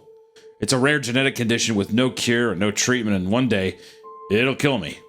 But until then, I handle the effects as best as I can. That must be it. That must be why he can't reach you. Why, who can't reach me? Interesting. Right then, Spencer came into the store, threw a blanket around Kiefer, and ushered him out to the waiting SUV. A moment later, he came back into the store and offered me $100 for the security tape from tonight. I wonder what I'll spend my $100 on. And interesting. So we have some stuff there. Okay, so our main character can't sleep. The first time that he's ever mentioned that in the 6 entries or 5 entries so far. So, okay, we see some pieces. Diego dreams of a giant beast underneath the gas station, right? Yeah. And then eventually it will swallow it up. And then here we have Kiefer, who is like a clone or a ghost or something like that. Apparently Diego keeps killing him and he keeps coming back, right? Whatever that means. So we have Kiefer who's like, oh, you can't sleep? That's why he can't reach you. So that's probably referring to the beast under the gas station, right? Maybe he talks to people through dreams. Right. And maybe that's what everyone else is falling in line for. The cultist also disappeared. Could be the effects of the thing under the gas station or something. I would assume it's something under the gas station. Well, it makes you think that the thing under the gas station was telling them a particular thing of why, the mathematist would be doing that kind of objective anyways. Yeah. Like, who knows? The visual is so funny of just like, oh, what's wrong with you? Like as he's rubbing toothpaste and like a drink on his naked body. Oh, you can't sleep? That's weird. Anyway. Yeah, that's odd. 9 p.m. I was beginning to suspect something wasn't quite right in the store. I've been finding empty candy bar wrappers strewn about, security tapes seriously deleted, strange noises coming through the walls in the middle of the night when I should be alone. At least, more strange noises than usual. At first, I assumed it was just the raccoons. But now I know the truth. Now I know that Marlboro has been living here for the last 2 days. He just walked out of the supply closet wearing a bathrobe, nodded to me as he grabbed a stick of meat jerky, and went into the bathroom. It had not even occurred to me that Marlboro never left. Oh, man, just been there the entire time. He's been living, Marlboro's just living at the cooler. He's just showering and just eating their food. He has nowhere to go. I feel bad for him. He can't go anywhere. His people's gone. They're all gone. He's just showering at the gas station. September 6, 2017. It finally happened. I suppose it was only a matter of time. I know I should feel regret or shame or any of the other emotions that normal people feel after something like this happens, but all I feel is embarrassed. I came to a couple hours ago with a shovel in my hand. I've been digging again. This time I'd made some serious progress. The hole was at least 7 feet deep. Steep walls made of loose red clay. It took me a while to realize that I was staring up into an inky black night peppered with uncountable stars. Some of the bigger celestials started to move. I realized that those stars were actually just the soulless red eyes of the mutant raccoons staring down at me over the edge of the hole. Awful, vile creatures. Probably looking for food. Those shameless beggars. Those shameless beggars. I chucked the shovel out of the hole. That's when I heard it. Imagine the sound of a butcher's knife hitting a watermelon. like a solid, wet thwack. Now imagine the watermelon gurgling and falling over like a sack of potatoes. Oh man, this metaphor has really gotten away from me. When I climbed out of the hole, I saw the shovel standing upright, the business end firmly lodged inside the open chest wound of a still twitching Kiefer. The Kiefer was dead before I got to his side. In a final act of defiance, he had turned both of his middle fingers up to me. I felt just the slightest amount of respect for him before I went into a mental state that I can only describe as subdued panic. The first thing I wanted to do was find something to wrap the body in because surely Spencer Middleton was come for it soon. When I went into the gas station, I was surprised to find that Marlboro had taken it upon himself to work the cash register while I was gone. He was ringing up one of our regulars, Charles, a great big fat man that always buys soap and boiled peanuts. All of these throwaways are great. All of these just like, oh, this guy that does this and that thing that does that. That's awesome. I nabbed a tarp off the shelf and took it outside. That's when I learned something. Kiefer is heavy, like really heavy. I understand that a human body is basically just a meaty flesh water balloon full of guts and excrement, but nothing could prepare me for how leaky and gross and heavy a dead man could be. It was only by some miracle that I managed to drag Kiefer through the back door and into the freezer without being seen. It took all my strength to pull the mass behind the boxes and onto the stack with the other 3. There's 4 dead Kiefers in there now. Yeah, I was going to say, he must be fucking collecting them like crazy. Because, well, it seems like between him and Diego, they keep accidentally killing Kiefer, right? Yeah. Because he backs into him, and then there's another time that's an accident. And all that our guy did this time was he just threw the shovel out, and it accidentally speared him in the chest. Yeah. So they keep accidentally killing Kiefer, and then Spencer comes to take the bodies with Kiefer. Yeah, like gives him basically money, and another Kiefer comes and like cleans up the mess too. I like the way it was referred to as the Kiefer, the shovel stabbed the Kiefer, because it's just like Kiefer's like an entity at this point. There's like at this point it's just When I finally finished, I had worked up a sweat, and even the cold of the freezer wasn't enough to keep me cool. As I stood there letting my breath come back and adrenaline wear off, I took stock of my situation. That's when it dawned on me. There were 4 Kiefers in that freezer with me. 4 Kiefers. Where the hell did the other 2 come from? That's such a funny thing. Like, wait a minute. We've only killed him twice. Yeah. The freezer door opened and Marlboro entered, dragging a dead Kiefer by the legs. He stopped and made eye contact with me. When he saw the Kiefers at my feet, I said the only thing I could think of. Well, this is awkward. It's right behind me, isn't it? What the Sigma? What the Sigma? Well, this is awkward. Hi, you're probably wondering how I got here. Yeah, exactly. Marlboro and I decided to open a bottle of Striga liquor and have a few drinks. Okay, so there is Striga liquor. He explained that he had accidentally killed Kiefer a couple times. I totally understood. The guy was just so easy to kill.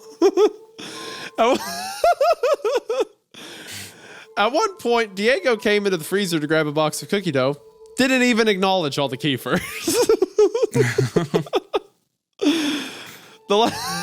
My laptop's battery is currently at 2%. It's obvious now that I won't have time to transcribe the rest of my journals before it dies. I don't have time to tell you how I ended up at the bottom of this hole underneath the store with a broken leg. But I can tell you that I hear someone moving around above me, which is good because I don't think I'm alone down here. If you're reading this, it means I managed to upload my story. If you're not reading this, then I don't know. What even are you? Someone just called my name from the top of the precipice. I think it was Diego. I wonder what happened to Tom. Why didn't Tom ever show up? Come to think of it, I seem to remember Tom didn't survive the Halloween incident. Wait, who the hell have I been talking to this entire time? I promise that if I survive long enough to recharge my battery, I will come back and tell the rest. Until then, I guess the story's to be continued. Man, this is great. I'm loving every minute of this. This is awesome. Was it Diego that had the dream of falling down into the pit or whatever? Diego had the dream of the gas station falling into the sinkhole, yes. Yeah, and then that's a fun way for to kind of end that part 5 is to have our narrator pretty much be like, to have fallen down into a pit essentially and break his leg. So, and also, I'm guessing there's obviously some kind of beast down there. Plus, like the way that's worded, where it's like, wait, Tom, where'd Tom go? Wait, Tom didn't survive the Halloween incident. Like, it's like, what do you mean the Halloween? Part 4 shit. Yeah, I do think it is part 4. But like we heard Tom mention earlier, so it's like, wait, there's a fake Tom he's been talking to, dealing with, like. You see what I mean? That it's like everything happening, but it's aware that it's everything happening at once. Like it knows it's an absurd level of events going on. Well, yeah, it's also it's just so much happening that even our narrator's just kind of like, you know, he gets lost within the flow of all of these stories and things he's telling us. Yeah. This is great. How are you feeling about it? How do you feel about it so far? It's good. I mean, it's fun. I feel like there's just so much happening. It's like whiplash. Yeah. It's going so fast. It's back and forth all over the place. It like hits us with a little bit of humor, but then it also gives us a bunch of exposition and a lot of more stuff to chew on and digest. So I feel like I'm just kind of marinating in all of the story that's been given to me so far. Yeah, I feel that. Also about this, the visual is so funny of like all this absurdity happening at once. So our main character is like talking on the floor to Marlboro, you know, the cultist who just like decided to start working there and live there. And then Diego comes in and steps over the same dead guy 5 times to get to cookie dough and just walks out. Like, oh, excuse me. I wonder how much too, if you were seeing something happen so often, even if it is like the death of somebody, but imagine it's the same death of somebody that you barely know. It just becomes inconvenient. Yeah. Yeah. Well, it's like you don't even pay. It becomes a part of the clutter of the store almost. All the dead bodies of the same guy. Yeah, of the same guy. You don't even pay attention to it because it's just like it's another meaningless kind of decoration or item in the store that you've passed a million times. Yeah, this is a lot of fun. All right, so part 6. Hey, everybody. It's me, Jerry, from the gas station at the edge of town. Proud to be the newest member of the team. The owners were so impressed with how I managed to stay inside the store for several days without leaving or going insane that they offered me a full-time position while the regular clerk is out recovering from his leg injury. Happy Monday, y'all. The other guy asked me to do him a small favor while he's getting some much-needed rest and relaxation. He gave me the password to his laptop and detailed instructions to transcribe his journal entries from last week. In exchange, he agreed to keep me on as a full-time assistant after he gets back. I get to learn what to expect on the job through firsthand documentation, and he gets to continue his weird little blog thing. Now that's what I call a win-win. I hate this guy immediately. I'm sure he'll die, don't worry. Yeah, I'm hoping so here. If I'm being honest, it is funny though to like in the middle of this have like a customer service guy come in like, hello, I'm from HR. It's like, hey, I'm the new guy. If I'm being honest, this is probably the best thing that could have happened to me right now. Ever since the program mysteriously dissolved at the mathematician community, I've been feeling very lost and vulnerable. Yeah, that's why I thought this might be Marlboro. Like his actual name's Jerry, you know? Yeah. Ever since the program mysteriously dissolved at the mathematician community, I've been feeling very lost and vulnerable.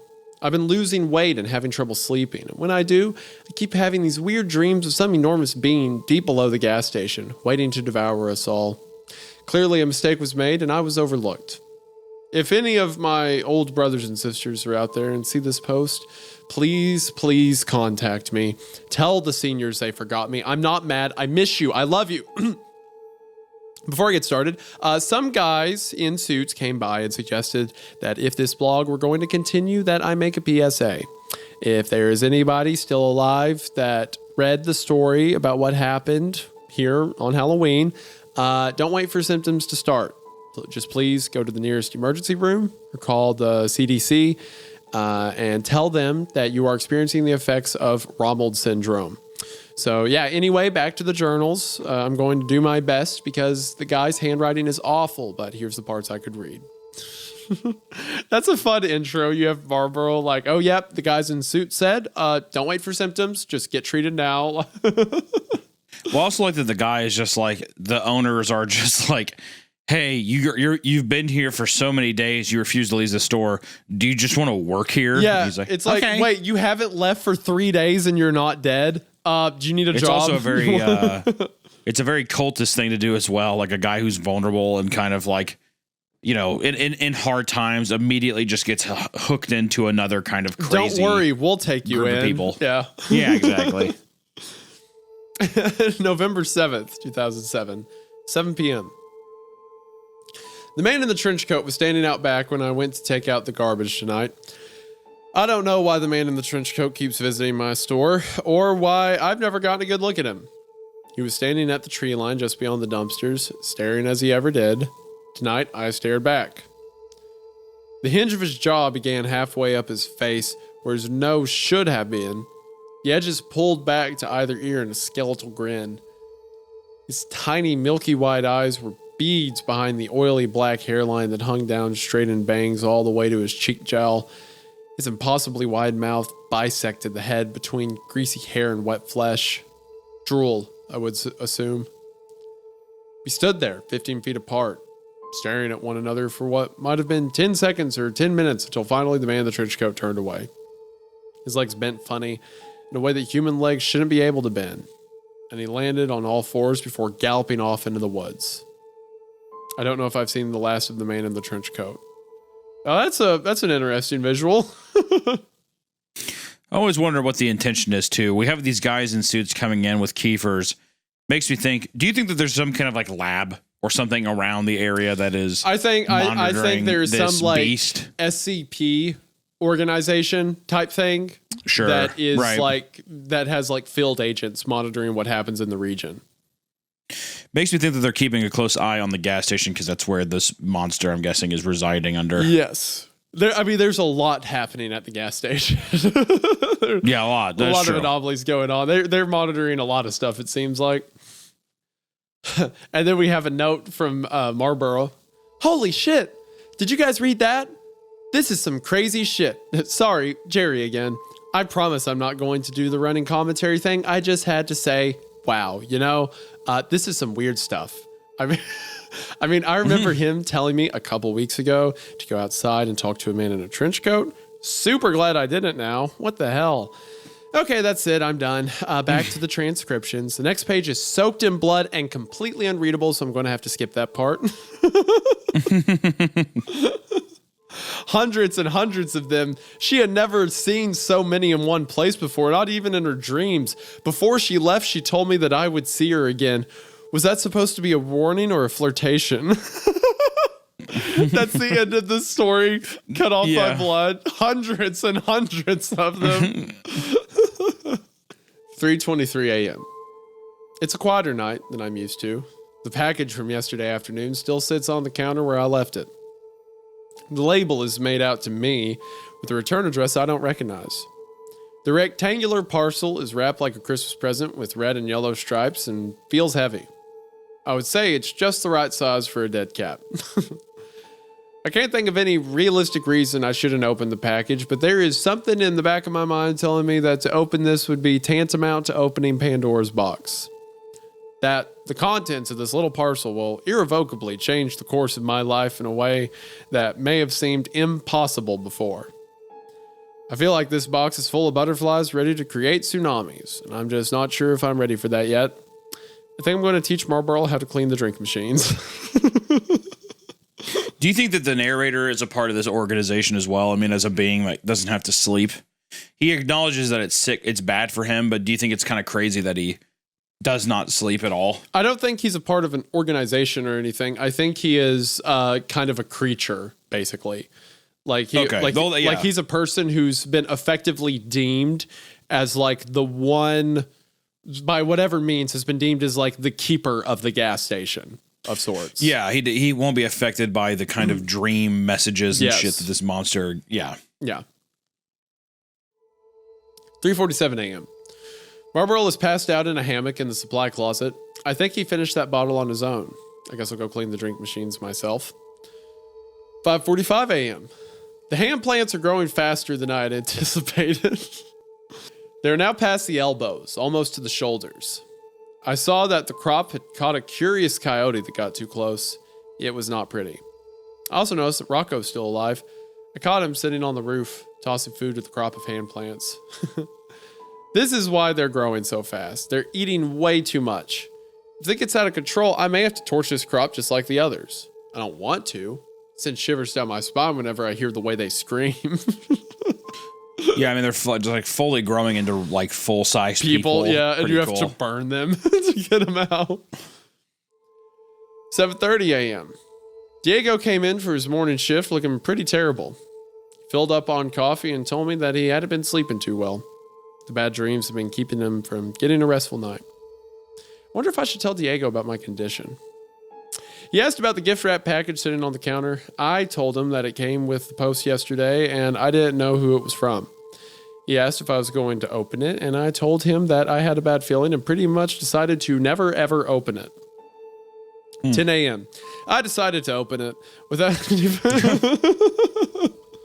without any fanfare drum roll. I'll just tell you that what I found inside was a brand new laptop computer. I never owned my own laptop before, and the only computer that ever belonged to me was a crappy little Tandy 1000 that I put together as a kid. I've always used the library computer lab or the browser on my phone to access the internet. This could be a game changer. The box also contains a signal repeater and some other gizmos. I know this is crazy, but I think I may actually be able to access the internet from the gas station now. There's a handwritten note at the bottom of the package. Hello. I left a comment on your page. There's something I want to tell you. I'm enjoying reading these stories you're writing, but I think if you actually sit down and write out the story at a time, that you will get a lot more upvotes. It's very good. I'm not saying it's bad, but it right now seems like a lot of half stories thrown together. I think you'd do great if you actually write out a whole story at a time. I bet you really could get a lot of upvotes and attention. It gets kind of confusing right now. Maybe start with when you got there and work your way up to now, and I bet that it would be super awesome. I'm so fascinated, but a little muddled as well. I could tell you have a great talent for writing, but I just thought maybe I'd offer a suggestion to help. Please do not take offense. It's just something I was thinking. Hope all is going well for you. This is the average Creepcast viewer, for one. Yes. Like, I really like that story you were doing, but maybe if you read the story instead of talking. Yeah, don't get your personality out of it, please. Yeah, could you just do a read along? I know those exist on YouTube, but I don't want to click on something else. Or it's like the people who are like, why are you taking so long to read? Can't you read it quicker? It's like, okay, what are you here for? What are you clicking on this video for? Bro. Also, that's so funny. Someone's like, hey, all these stories seem to be kind of sporadic and out of order. Have you ever tried putting them in order? Like, wow, I never thought of that. It's almost like I was doing it on purpose the whole time. Great. Another one of my readers tracked me down. I'm going to have to figure out how to keep people finding me and put a stop to this. Thank you, whoever you are, for the laptop. I'm definitely keeping it. 10:15 a.m. I turned on the Wi-Fi card and noticed that for some reason there are dozens of secured networks around the gas station, most of which have 4 or 5 bars. The names for their networks are pure gobbledygook, like this one. It's just a series of letters and numbers. Who the hell is transmitting Wi-Fi out here? So that's obviously the government ones, right? Right. I wonder if do you think that codes to anything? I don't know. The one thing I saw was just so the code is 1E7G7C TA11GUY232331324. I just didn't know if Guy had anything to do with it. If there was any kind of like, I don't know, code thing. That's the only word I can really make out from it, but I don't know. Or tall guy. It could not mean anything, but yeah, probably not. Anyway, 11 a.m. A man came into the store to buy a gas can a couple hours ago. I didn't think much of it at the time, but then he came back in asking if we could help him out with something down the road. I never got his name, but he was a big guy, tan skin, and a thick beard. He said he was having car problems. I told him I wasn't a car guy, but he insisted that he didn't need a car guy. He just needed someone else to see what he was seeing. Marlboro agreed to watch the counter while Diego and I followed the bearded man down the hill and around the curve, close to the spot where Diego saw that thing in the woods. He couldn't remember what happened that night, After we got everything sorted out with Spencer and things started to go back to normal, I asked Diego what it was that he saw in the woods that sent him running in such a careless panic. But he just shook his head and said he didn't know. Mind's a funny thing, and memories aren't the most reliable. I realized that I'm not the only person from the gas station with a list of try and forget stories. The man's car was parked on the side of the road, close to the same spot that Kiefer's SUV was broken down. So my car started acting funny. The guy said as we neared his vehicle. I began to wonder why we had walked this whole way when our own vehicle would be quite useful in case of a dead battery or a random bear attack. The guy kept going. I pulled over onto the side of the road when my electricals all started going haywire. I killed the engine. Then when I tried to turn it over again, nada. I could see at this point that the hood was open. The man was driving a big black SUV similar to the one Kiefer owned, but newer and shinier. I don't see what's so weird about that. You need to call us to tow or... The man cut Diego off, rudely, I might add. I put up the hood, but everything was in order. I thought it was maybe just needed some gas, so I went to the station. Then when I got back, I saw this. We rounded the front of the car and saw the this he was being so vague about. Gotta be a Kiefer. A small oak tree, Oh, God. maybe 4 or 5 years old, was growing up from the ground beneath the car, through the engine, and stretched upwards at least 9 feet. Oh, wow. That's fun. The trunk of the tree had swallowed a decent portion of the engine, and from the looks of it, the car had been parked there for years. Interesting. And you're sure that wasn't there when you started driving? It's funny. Literally a tree growing through the car, and you're like, Are you sure that wasn't there? fascinating. Before he could answer, he spun his head around and looked at the forest. You boys hear that? We stood still and listened, but I couldn't hear anything. No. Diego shrugged. You boys know what an anglerfish is. Bearded man asked as he walked to the back door and opened it. Yeah, I guess. The bearded man pulled up a secret compartment from beneath the floorboard and retrieved a large automatic rifle.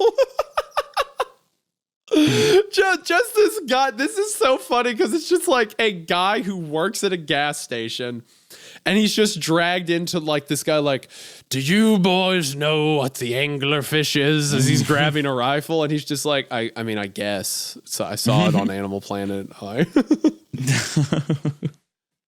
I'm not a gun guy, and I can't tell you what kind of gun it was, but it was big and impressive and cool looking.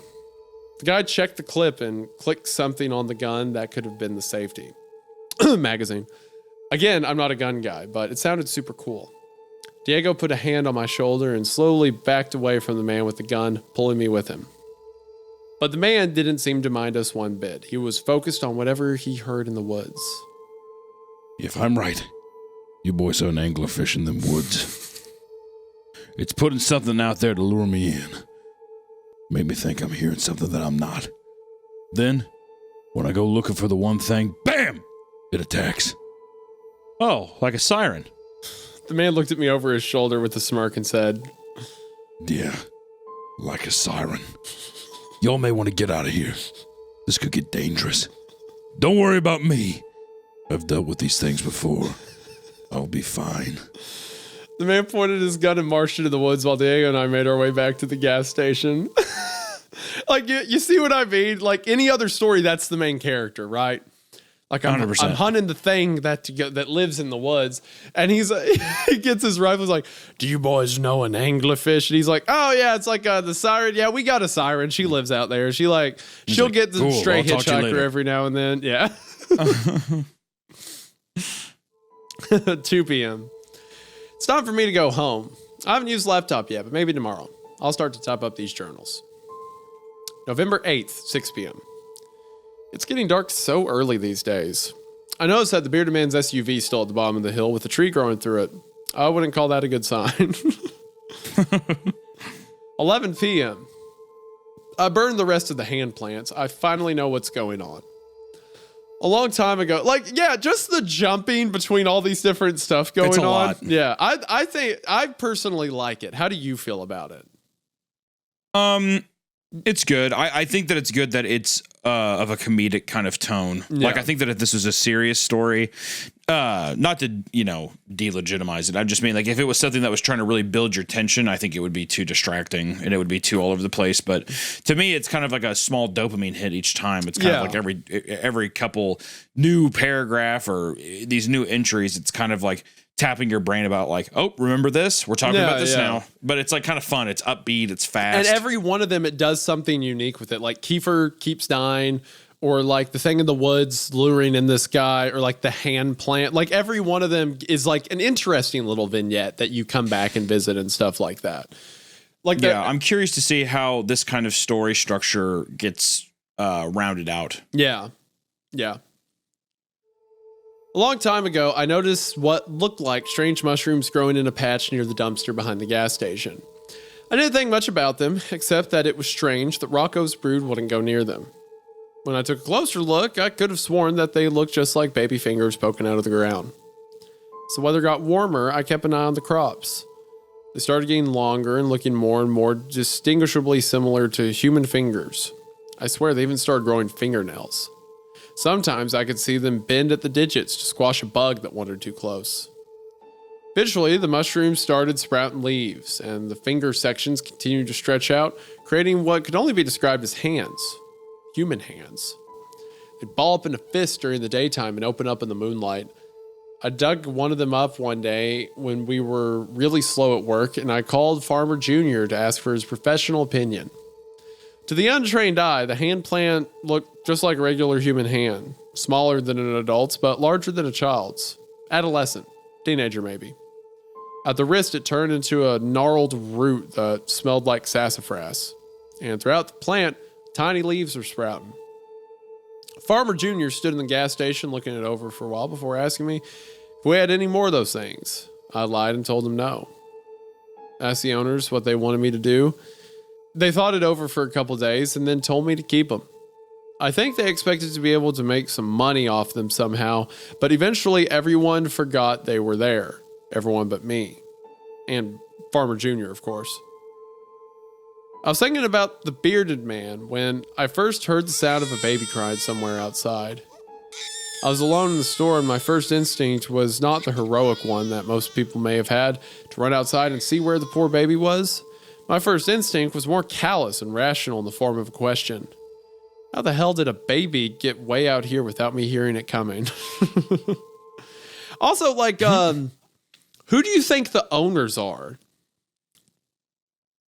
Well, that's what I'm trying to wonder too. I think it's the people that are running that base. It could be, but in my head, I almost like it better if it's like a Mr. Weller's thing, right? If it's just like an unidentified, like, shadow, you know? Yeah, like, I mean, I think it's kind of, it feels irrelevant, maybe a little bit.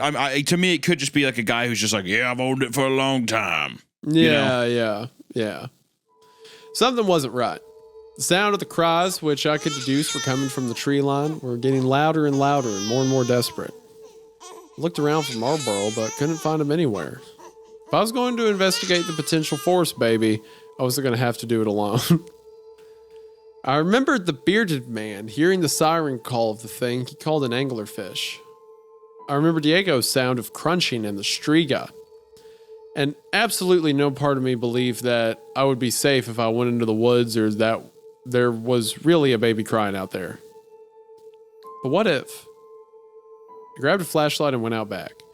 The crying seemed to be moving deeper into the forest. Quickly, like the crying baby were being carried off by something that didn't have to stop and move around trees or physical barriers. I walked in the forest just far enough to find the last thing I ever expected to find. It seems that the hand plants had extended slightly further than the little patch outside the gas station. Those plants that I had been watching and burning whenever they got too aggressive were not as controlled as I'd previously believed. Because out here, just a few steps into the woods, was a hand plant that I'd missed, that I'd never trimmed or culled or burned, that was left free to grow as large and wild as it possibly could. Out here was a hand plant that had grown so large it had fallen over, it had grown past the shoulder, it had grown its own head and torso and crotch and legs. Out here was a full human body covered in tiny leaves, huddled on the ground and attached to the soil by thick talons of brown roots. And the weirdest part of all, body was one I recognized. The body, the fully grown hand plant, was Kiefer. Mm-hmm. That's cool. That's awesome. That the hand plant, the thing that keeps being alluded to as like growing people, that is what the Kiefers were. Yeah.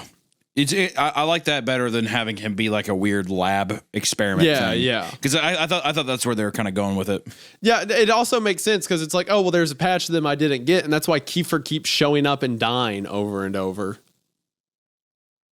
That also could make sense because Steven went off to join the military, right? So maybe he got contracted into the government or something like that, and now he's sent back here to like manage the Kiefers, right? Because when Steven called, he was like, you know what we want, to come get the body, right? Right. I don't know what possessed me to touch him. Maybe I just wanted to make sure that he was real, as if touching him would prove one way or the other. When I did, his eyes opened and he cracked a smile. He could not move. The roots had him firmly stuck in place, but this Kiefer plant could talk. Talk he did. Kiefer was the one who stripped naked and rubbed the toothpaste all over himself, right? 100%. Yeah. 100%. That's a very plant human thing to do, I think. We stayed out there talking for over an hour. I won't go into everything the Kiefer plant said, but I will say this. There is something under the gas station. Something big, powerful, something plotting. And I've been working for years in a cloud of this dark god's farts. I felt extra terrible setting the fully developed Kiefer plant on fire after I burned the rest of the crop of hand plants. But honestly, what choice did I have? That's just a funny way to phrase it. I felt terrible burning the fully developed Kiefer in line before me. Yeah. But really, as an affront to God and man, what choice did I have but to cull the creature from the earth? When I got back to the gas station, Spencer was waiting for me. He knew I knew, and I knew he knew I knew. I was halfway expecting what came next, but not expecting him to enjoy himself quite so much. Spencer locked the front doors, then proceeded to beat the crap out of me. What the fuck? I'd like to say I got a few good hits in as well, but that would be a huge lie. I don't think I laid a single finger on him. Although I did mess his knuckles up pretty good with my face, so I have that going for me. Spencer dragged me across the gas station to the hallway past the bathrooms, past the walk-in cooler, to that big strange door that I had only just noticed a couple weeks ago. If it were possible for me to pass out, I'm sure I would be unconscious right now. Why are you doing this? I asked as he banged on the door 3 times. There's a sound from the other side, and then Spencer yelled, Open up! It's me! The door cracked open, and Spencer dragged me in a room I'd never seen before. Looked like an old office. There was a desk next to a wall of monitors with security feeds from all over the store and the perimeter. Security feeds from cameras I never knew existed. In the middle of the room was a large hole that looked like it had been created with a team of jackhammers. It's time for you to meet my boss. Spencer said as he dragged me to the edge of the hole. Kiefer? I said, to which Spencer let out a hearty laugh. No, not Kiefer. My boss put Kiefer out there and hired me to watch him. My boss is much bigger than some idiot politician. I half expected Spencer to go into the cliche movie villain exposition rant, but instead he sparted me right into this hole. I think my leg's broken. At least I assume that's what the bone poking out means, but hey, I'm no doctor. I'd be really worried right now if it weren't for the fact that I stole Spencer's cell phone in the scuffle. Just as I expected, Spencer has the same network as Kiefer, which means he somehow has service. Put in a call to Tom's direct number, so I'm sure he'll be along shortly. Till he gets here, I'm just passing the time updating my journals. Like I was just on his laptop at the bottom of the pit. Yeah. Somebody just dropped the laptop into this hole with me. Maybe it was Spencer. Maybe he thinks I'm dead. Maybe I am. Again, I'm not a doctor. Whoever it was, I think I might have heard the sound of boot spurs clicking against tile as he walked away. Aw, that's fun. A nice little cowboy gave him a way to gave him a way to talk to the outside world. That's so cool. After like all that he's kicked out there, it's like the cowboy's just throwing his computer down. There you go. I loved it. I love all the characters, love all the absurdity of it. This is so fun. I'm having a great time. I guess I'll boot this thing up and start transcribing my journal before it's too late. And now we're back to Marlborough. Okay, so this is the last of his journals. You're probably wondering to yourself, where was Jerry while Spencer was beating the crap out of poor old Jack? Well, I'd gone into town to see a movie. Yes, I went and watched Thor Ragnarok. Jesus Christ. If you haven't seen it, go see it. It was awesome. I guess I'm lucky I went when I did. Otherwise, this Spencer guy might have tossed me into that hole as well. I love Marlborough. He's such a fun character. A former cult member who's just assimilated into this group. And he's like, I was seeing Thor Ragnarok. They never let me used to see movies in my old group. I was the one that found Jack. When I came back to the gas station, I couldn't find anyone anywhere. So I went searching until I noticed that door at the edge of the hall cracked open slightly. I also found a really poorly made bomb behind the register, but it didn't. Fuck. I also found a really poorly made bomb behind the register, but it didn't take long to disassemble. You can thank the mandatory bomb building classes at the Mathematist program for that. No big deal, just me being my typical heroic self. I asked Diego to help me haul Jack up out of the hole, and then Diego moved him to an undisclosed location for a few days while his leg mends. When he gets back, I'll let him have his laptop to continue his little blog thing. Until then, it's just me, Diego, and the raccoons. How does Jack usually end these things? Oh yeah, to be continued. Edit. I just caught myself digging. You think that edit is from? Yeah, that's what I was about to say. Do you? That's probably from. That's gotta Marlborough. be from Jack, right? No, I think that's from Marlborough because, like we. Oh, really? We know Okay. So you think we know Jack's been doing it? I think that now Marlborough, since he is the one at the register, it's now using him. Okay. Yeah. This is great. All right, part 7. Recovering from an injury sucks. Recovering from an injury when you can't fall asleep sucks worse. Recovering from an injury when you can't fall asleep while simultaneously being hunted by a sociopathic lackey of a dark god with a personal vendetta against you sucks even worse. But what sucks even more worse is having to do all of the above and still being called into work because, as the owner puts it, the new guy is, quote, a complete and total moron with willful and malicious idiocy that borders on the criminal. Hey, don't talk about my boy Marlborough like that. I love Marlborough. And so I am here, against the doctor's advice, at the shitty gas station at the edge of town, only a little worse for the wear. What's really incredible is that I've only been back for 1 day, and there's already a body count. More on that later.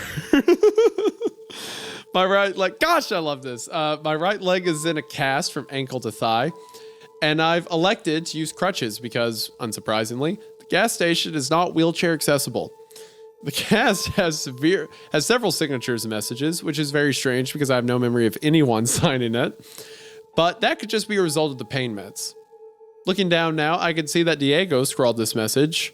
Try and stay out of trouble. D. There's also a message in red crayon. Jerry was here.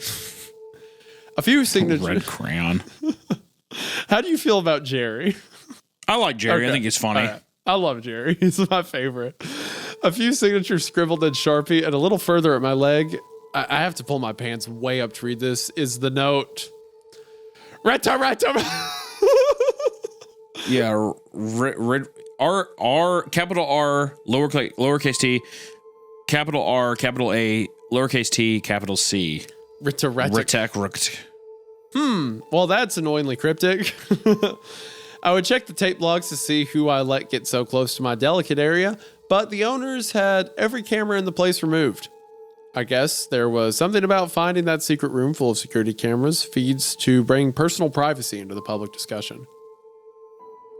I feel like the act of removing all the security cameras was a bit of an overreaction, especially with Spencer still out there. The police took a statement and confiscated the remains of the bomb.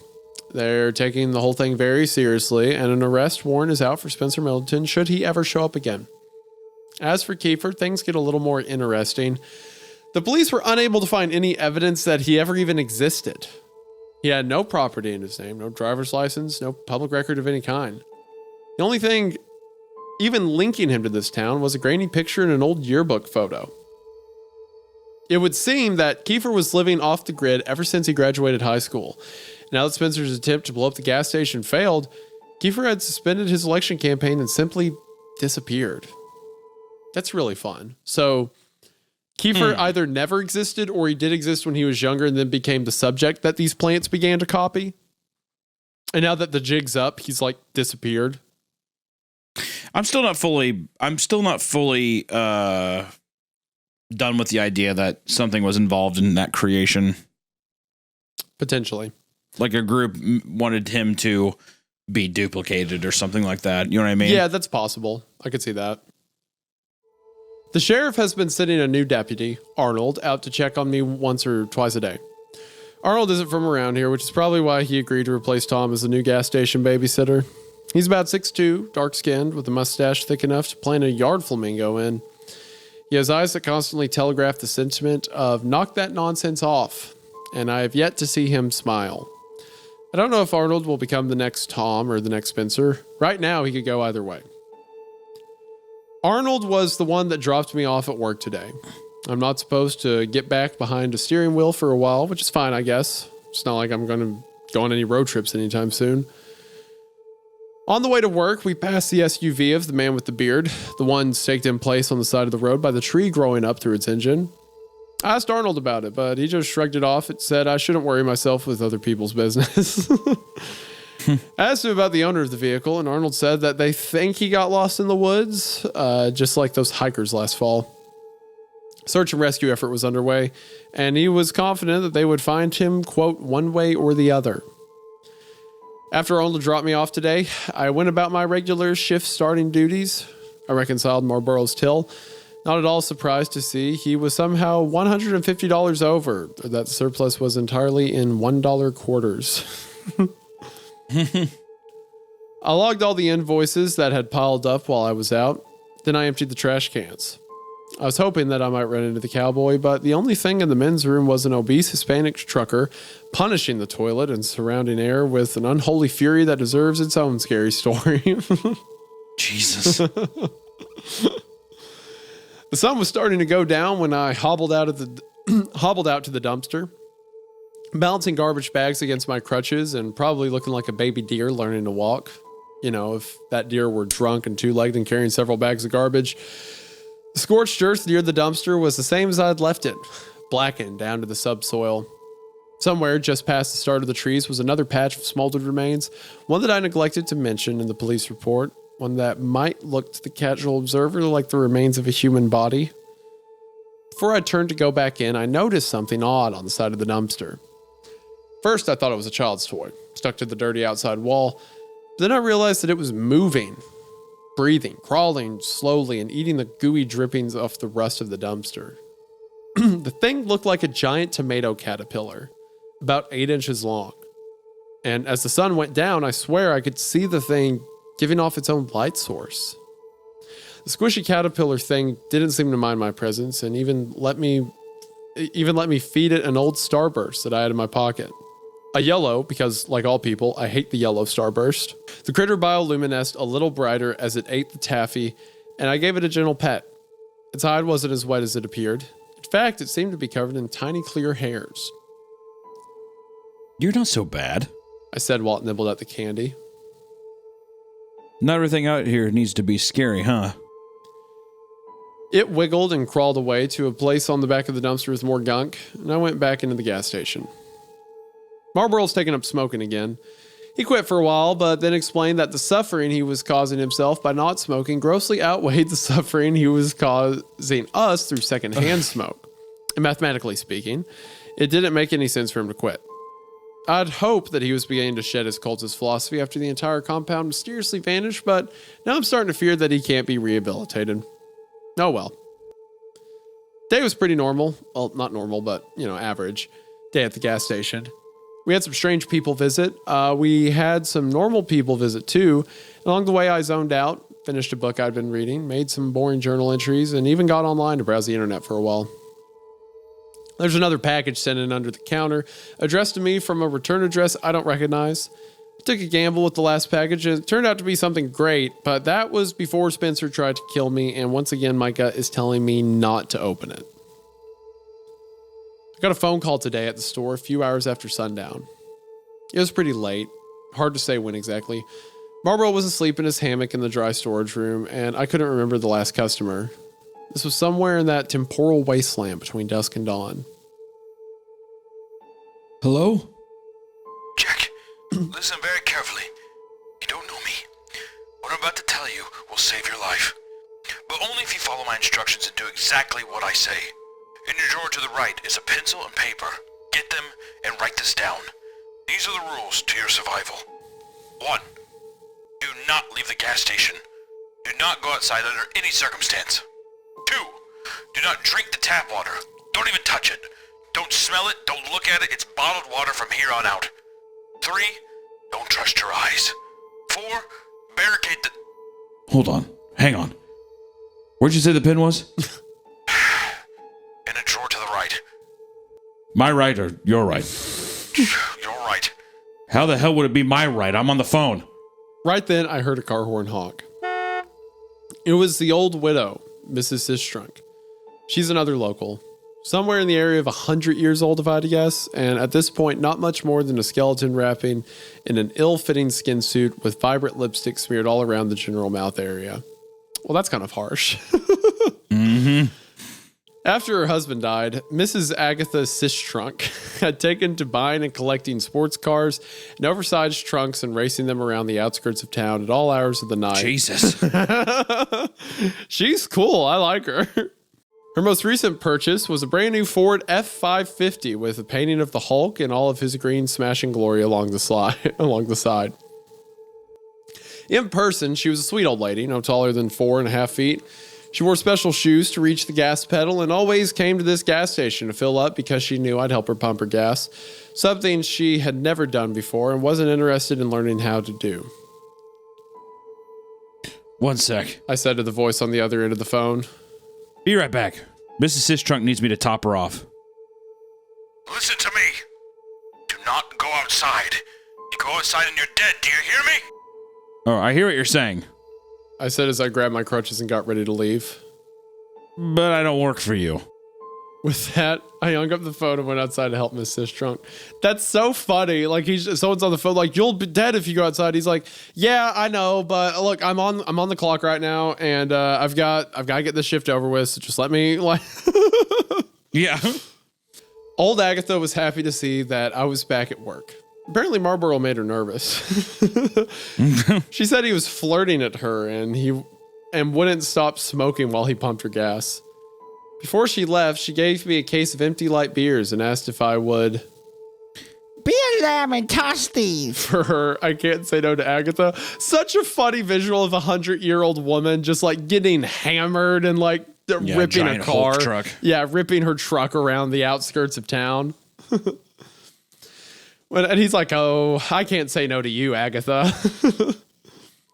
When I got around back to toss her trash, I noticed something incredible. The glowworm from this morning had formed itself into an enormous cocoon against the back of the dumpster. I can't explain why exactly, but this filled me with some sort of, I don't know, what means the exact opposite of existential dread? Euphoria? Existential hope? Is this what optimism feels like? Again, I know it doesn't make any sense, but seeing the weird garbage-eating caterpillar thing begin the brave journey of transformation gave me this tingling feeling in my soul. Like this was some kind of sign. Just when the caterpillar thought this world had come to an end, he became a butterfly. My world has felt like it was coming to an end for a while too, little buddy. Maybe I'm also on the verge of a metamorphosis. Maybe the world doesn't have to be strange and scary. Maybe it could be strange and cool. I decided that whatever hatched from the cocoon, be it a butterfly or moth or monster, I was going to name it Starburst. Aw. That's a good name. It's a good name. I hobbled myself back to the gas station and tossed one last look over my shoulder at the dumpster to see that one of the raccoons was stuffing the cocoon into its mouth. Oh, God.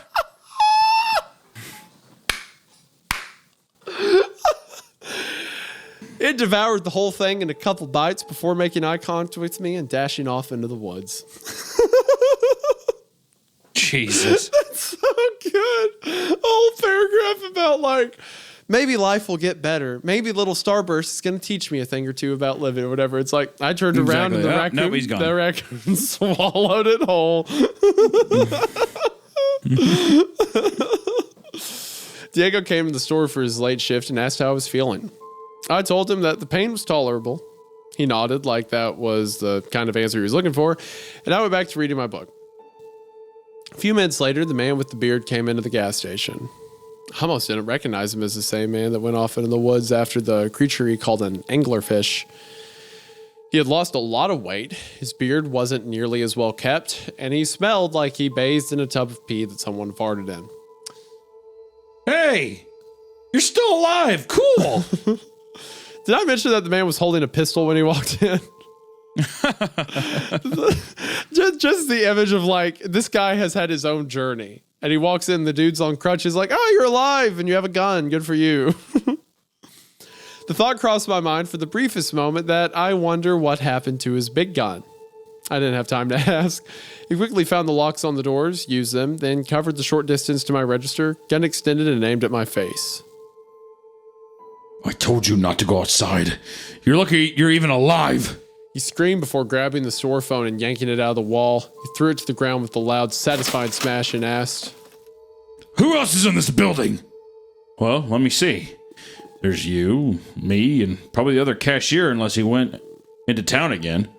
I saw one other car out there. Toyota. That yours? No, that's got to be Diego. He has a gun in his face, just so casual about it. Yeah, just super chill.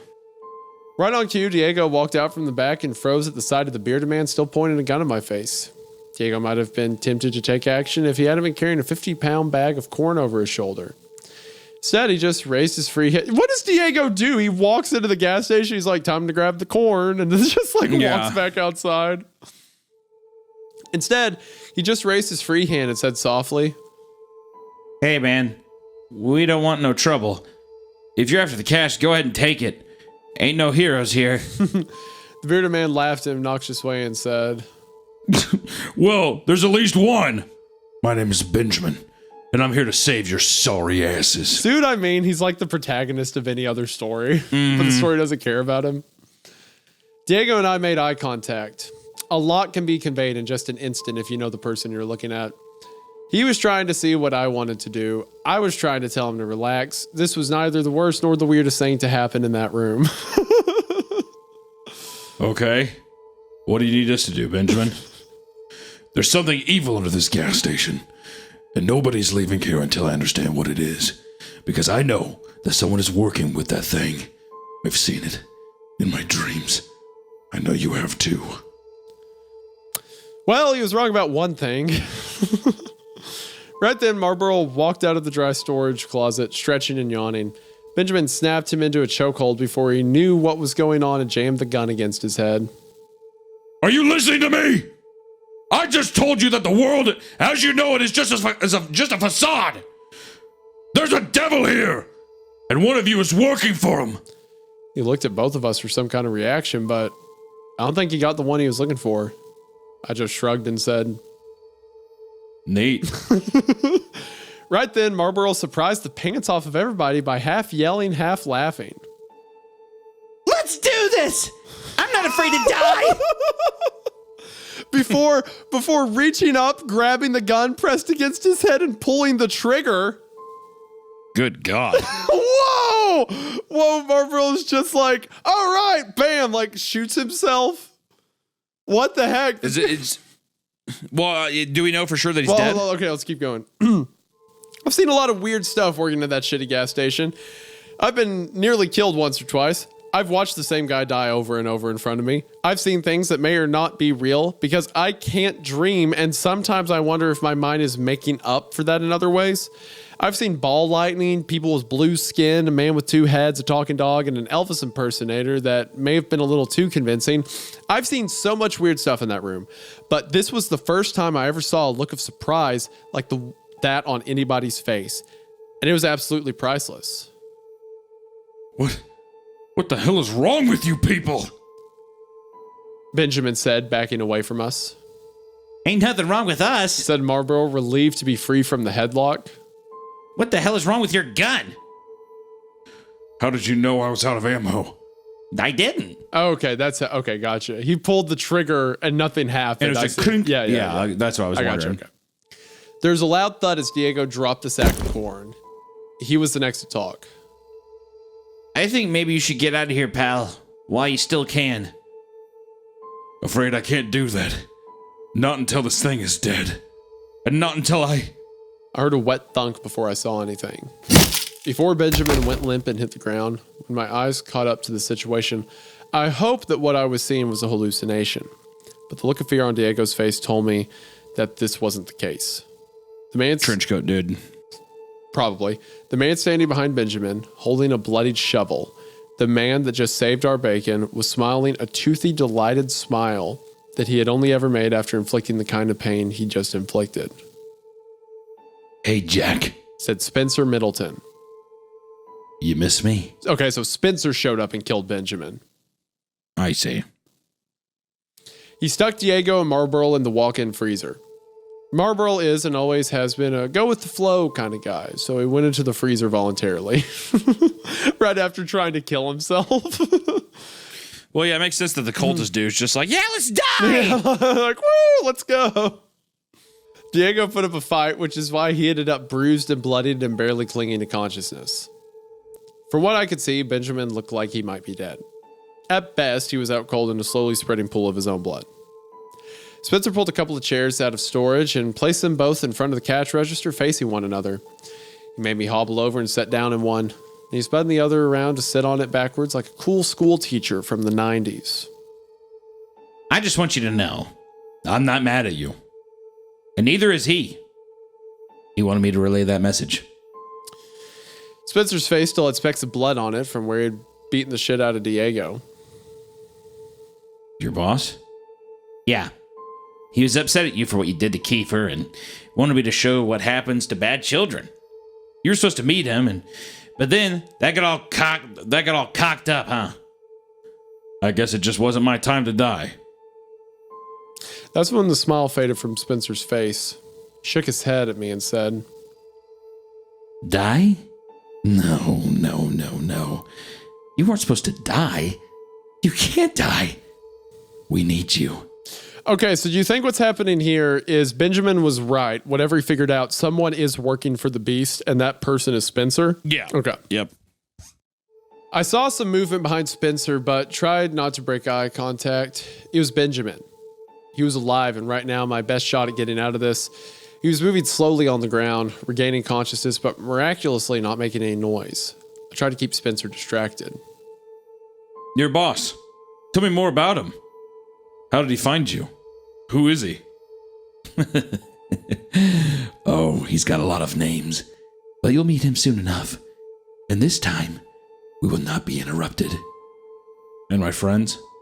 I don't care. They can join us. They can die. It makes no difference. By the way, Jack, I wanted to ask, did you guys ever figure out who placed that bomb? Yeah, the police took it. They know it was you. They know everything. Well, almost everything. Okay, in the grand scheme of things, they know very little. But they do know that you tried to kill me and you put a bomb in the gas station. Sorry. Spencer shook his head again. Wrong on both accounts. If I wanted you dead, you'd be dead. And a bomb? Seriously? Not my style. I think he had more to say, but I'll never know, because right then Benjamin yanked his head back and whipped a knife blade the size of a large chihuahua across his neck, neatly slicing his head halfway off. Oof. Blood erupted out in a couple spurts, then stopped, and Spencer Middleton was no more.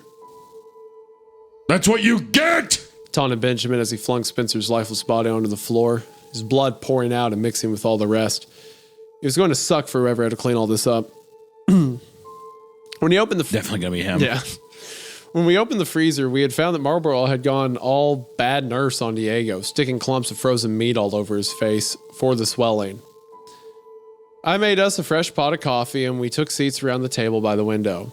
Just in case a nosy passerby decided to pass by, put a tarp over Spencer and moved the wet floor sign next to it. It's just a body, like clearly with the tarp over it. Tons of blood, whatever. For about half an hour, we all just sat and drank coffee in a pregnant silence. When we were all done with our third cups, Diego finally spoke. His jaw was swollen to hell, but he was still able to pronounce his words with only minor difficulty. So, why haven't we called the cops yet? This is clearly self-defense. I've got the face to prove it. Yeah. Said Benjamin after some lengthy deliberation. Yeah, let's call them. That would be good. But tomorrow, you and me need to have a serious talk, Jack. I called Arnold from the only phone in the building with any reception, Spencer's cell. The deputy listened to what I told him, just the most basic and simplified version of what happened that night, and he said he would be on his way right after he got out of bed and put some clothes on. I called the owners next, and they were not very happy. They told me next time I should call them first. Next time? Right now, the others are at their booth, staring out the window, and I'm still sitting on my laptop documenting the night while the memories are still fresh. I know this isn't over yet. I think the gas station's going to have to close for a day or two, but when it opens again, I'll be here, writing my journals and doing my best to ignore anyone who walks through these doors. I guess that means this is to be continued. Alrighty. I've got to say, like, this hits a good vibe for me, this whole story of, like, sure, I don't want every story to be so campy and, like, self-aware, but it's a good palate cleanser every now and then, you know? No, I would say this is so far the most, which I was going to touch on this when we were done, but so far this has been definitely been the most successful of like a cute, funny, fast-paced thing that's like, it utilizes humor in a fun way that isn't just Marvel quips, which is usually what we get. Yeah, and also like, I do in earnest like care, I like the characters. I like Diego. I like Marlboro, stuff like that. Yeah, no, like, I mean, I think that they've done, it's a good story. Yeah. I mean, it's definitely a good story that is also like, doesn't take itself too seriously. Yeah, it isn't remotely scary or anything, but I would say earnestly, I think that I'm like intrigued by what's going on, and I liked all the characters. Like, I think that it's done a good job about setting that up. I agree. All right, so part 8. It's been about an hour since my last post. We haven't had any customers yet, and if the gas station weren't an active crime scene, I might have asked one of the other employees to squeegee the large pool of blood into the drains by the cooler. For those of you out of the loop, you may want to catch up by reading my earlier post. I don't know what Arnold's personal grooming routine looks like, and I have to assume he spends at least 20 minutes a day in mustache prep. But even factoring that in, he should have made it to the gas station by now. I called him a few minutes ago to make sure he hadn't gone back to bed, and to make sure I hadn't imagined the phone call in the first place. The conversation went something like this. Yeah? Hey, Arnold. You on your way? Sit tight. We had a little emergency. Okay. Road between town and you is blocked off. Okay, which one? All of them. Even the service roads. It must have been a freak storm. I've never seen anything like it. All the roads are covered in trees, but they aren't, fallen. The trees are growing in the ground in the middle of the street. I've been trying to find a way around all morning, but I've given up. I'm going to head through on foot. Just to be clear, you said you heard from Spencer Middleton last night. Has he made any contact? Well, actually, he's here. He came in and some stuff happened, and now he's dead. What? You told me there's a dead body at the gas station? I already told him all of this. Man, I really miss Tom.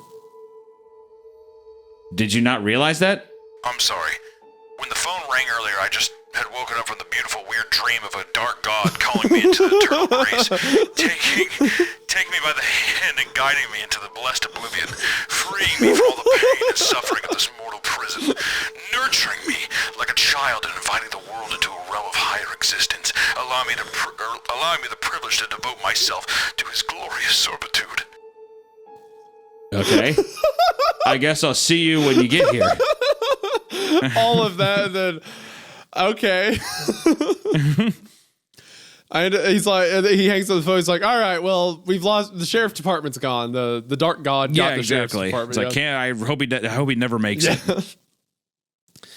I ended the call and checked the charge on the phone. The battery was sitting close to 50%. What's the deal, Lucille? Asked Benjamin. Arnold's on his way here on foot, but we might have another problem. Holy shit, you guys see that? Diego asked, pointing out the window. I couldn't quite make it out from where I was seated behind the computer, and I didn't feel like hobbling over a corpse just for a look. What is it? There's a bunch of naked people out in the road walking this way. The hell you say? Said Marlborough, who yes, said Marlborough, who had suddenly taken interest. He pressed his face against the window for a better look. Those just aren't any people. I know them. That's Marla, Tyler. There goes Fred. At least those were the names I gave them. Benjamin crossed to the frozen drink machine, throwing over his shoulder a quick, They friends of yours? Family, actually. Well, they were anyway before they disappeared, but I don't remember them looking like that. Like what? I asked, starting to get an uneasy feeling. Like, He took a second to find the words, but all he came up with was, they look funny. They continued walking closer to the gas station. Close enough by now that I could see them. At least a dozen people, stark naked. The closer they got, the more details I could make out. The more I wish I couldn't. Their eyes were milky and pale, maggots crawling out of infested crevices all over their bodies, their skin dirty and covered in lesions and bruises. Marlborough was certainly not wrong. They looked funny. That's fun. Like, the cult disappeared because they were, like, recruited by the god, basically, right? Yeah. Now they're corpses. Who knows? Maybe. Yeah, they died somehow, and now they're like almost like reincarnated or something. Yeah, they're necromanced. I'm sure you know the Hollywood-style zombie walk, the shuffle of an undead body with impaired motor skills. The scariest part of these people approaching the front door of the gas station was that they were walking 100% perfectly normal. Just a bunch of decaying nudists out for a stroll. There was a loud crash that snapped us out of our probably rude staring. We all turned to see that Benjamin had pulled the frozen drink machine to the ground and was attempting to drag it over Spencer towards the front doors. The sticky syrup concoction spilled out all over the ground, mixing with the congealed blood and coating the floor in a red and brown and purple viscous soup. There's no way we won't have an insect problem after this. Marlborough and Diego didn't have to ask what was going on. They instantly knew the plan and began yanking down whatever fixtures were bolted in place, piling up in a barricade against the glass doors. It would have helped if it weren't for this broken leg. Besides, it looks like they've got this under control. You boys think you can stay alive long enough for help to arrive?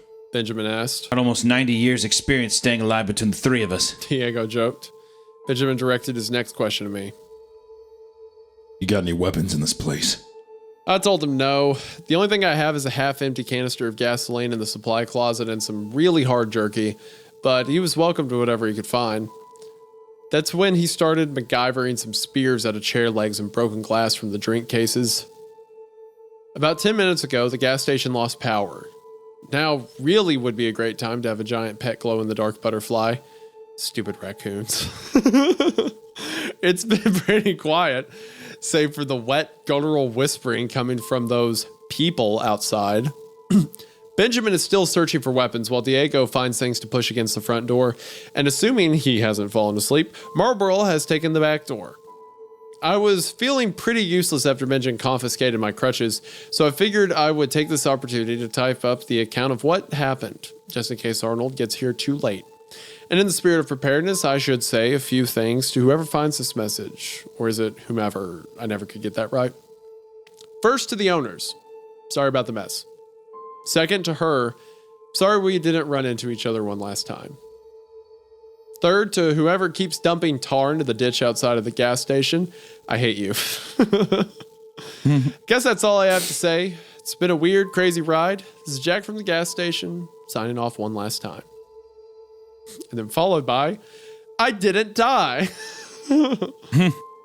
Sorry it's been so long since the last update. I just got my laptop back from the police. Special thanks to whoever gilded me, by the way. I don't know what to do with Reddit Gold, but it brings warmth to my soul. I know you guys are probably wondering what happened. Well, last week I met a dark god. We were in that gas station without power for hours. It's cold this time of year, so we huddled together around a plate of scented candles and ate pork rinds and canned beans. Marlborough almost dozed off a couple times before Diego decided to loot the energy pills behind the counter.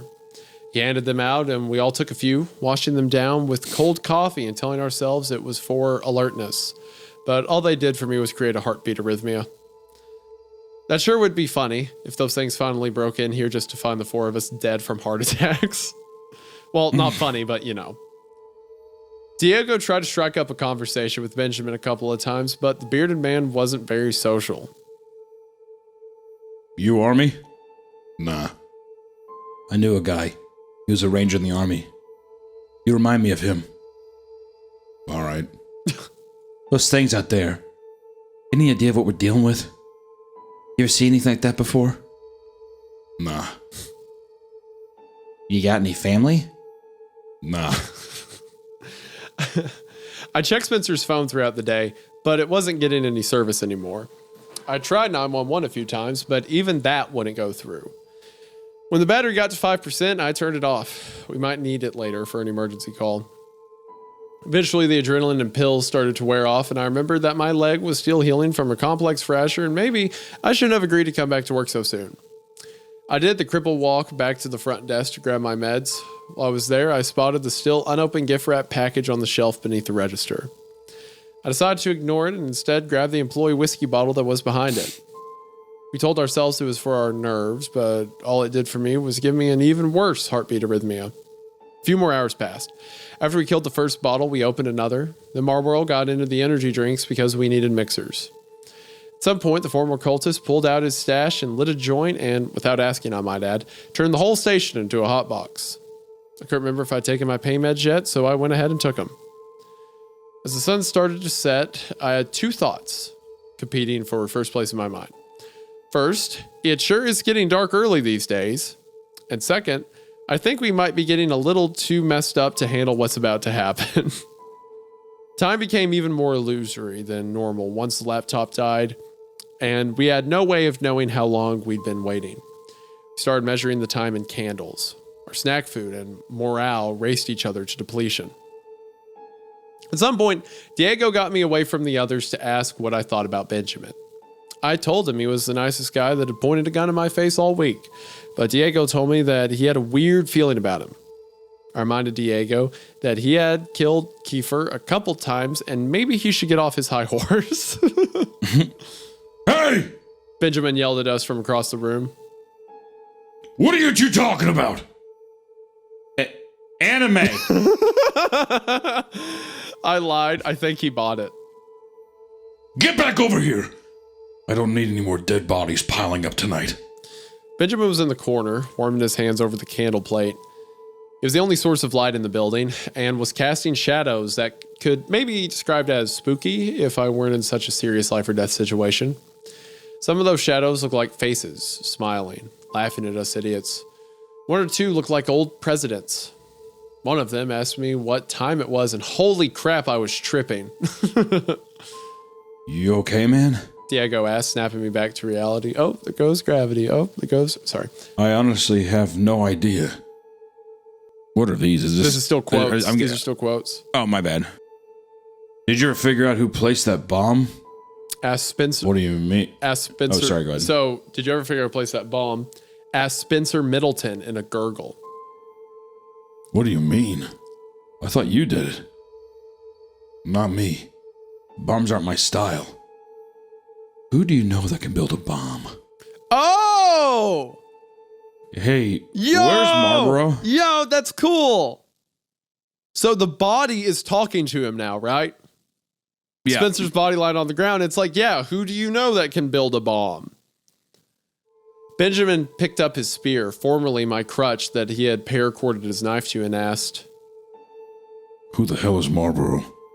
Is there someone else here? Yo! No way.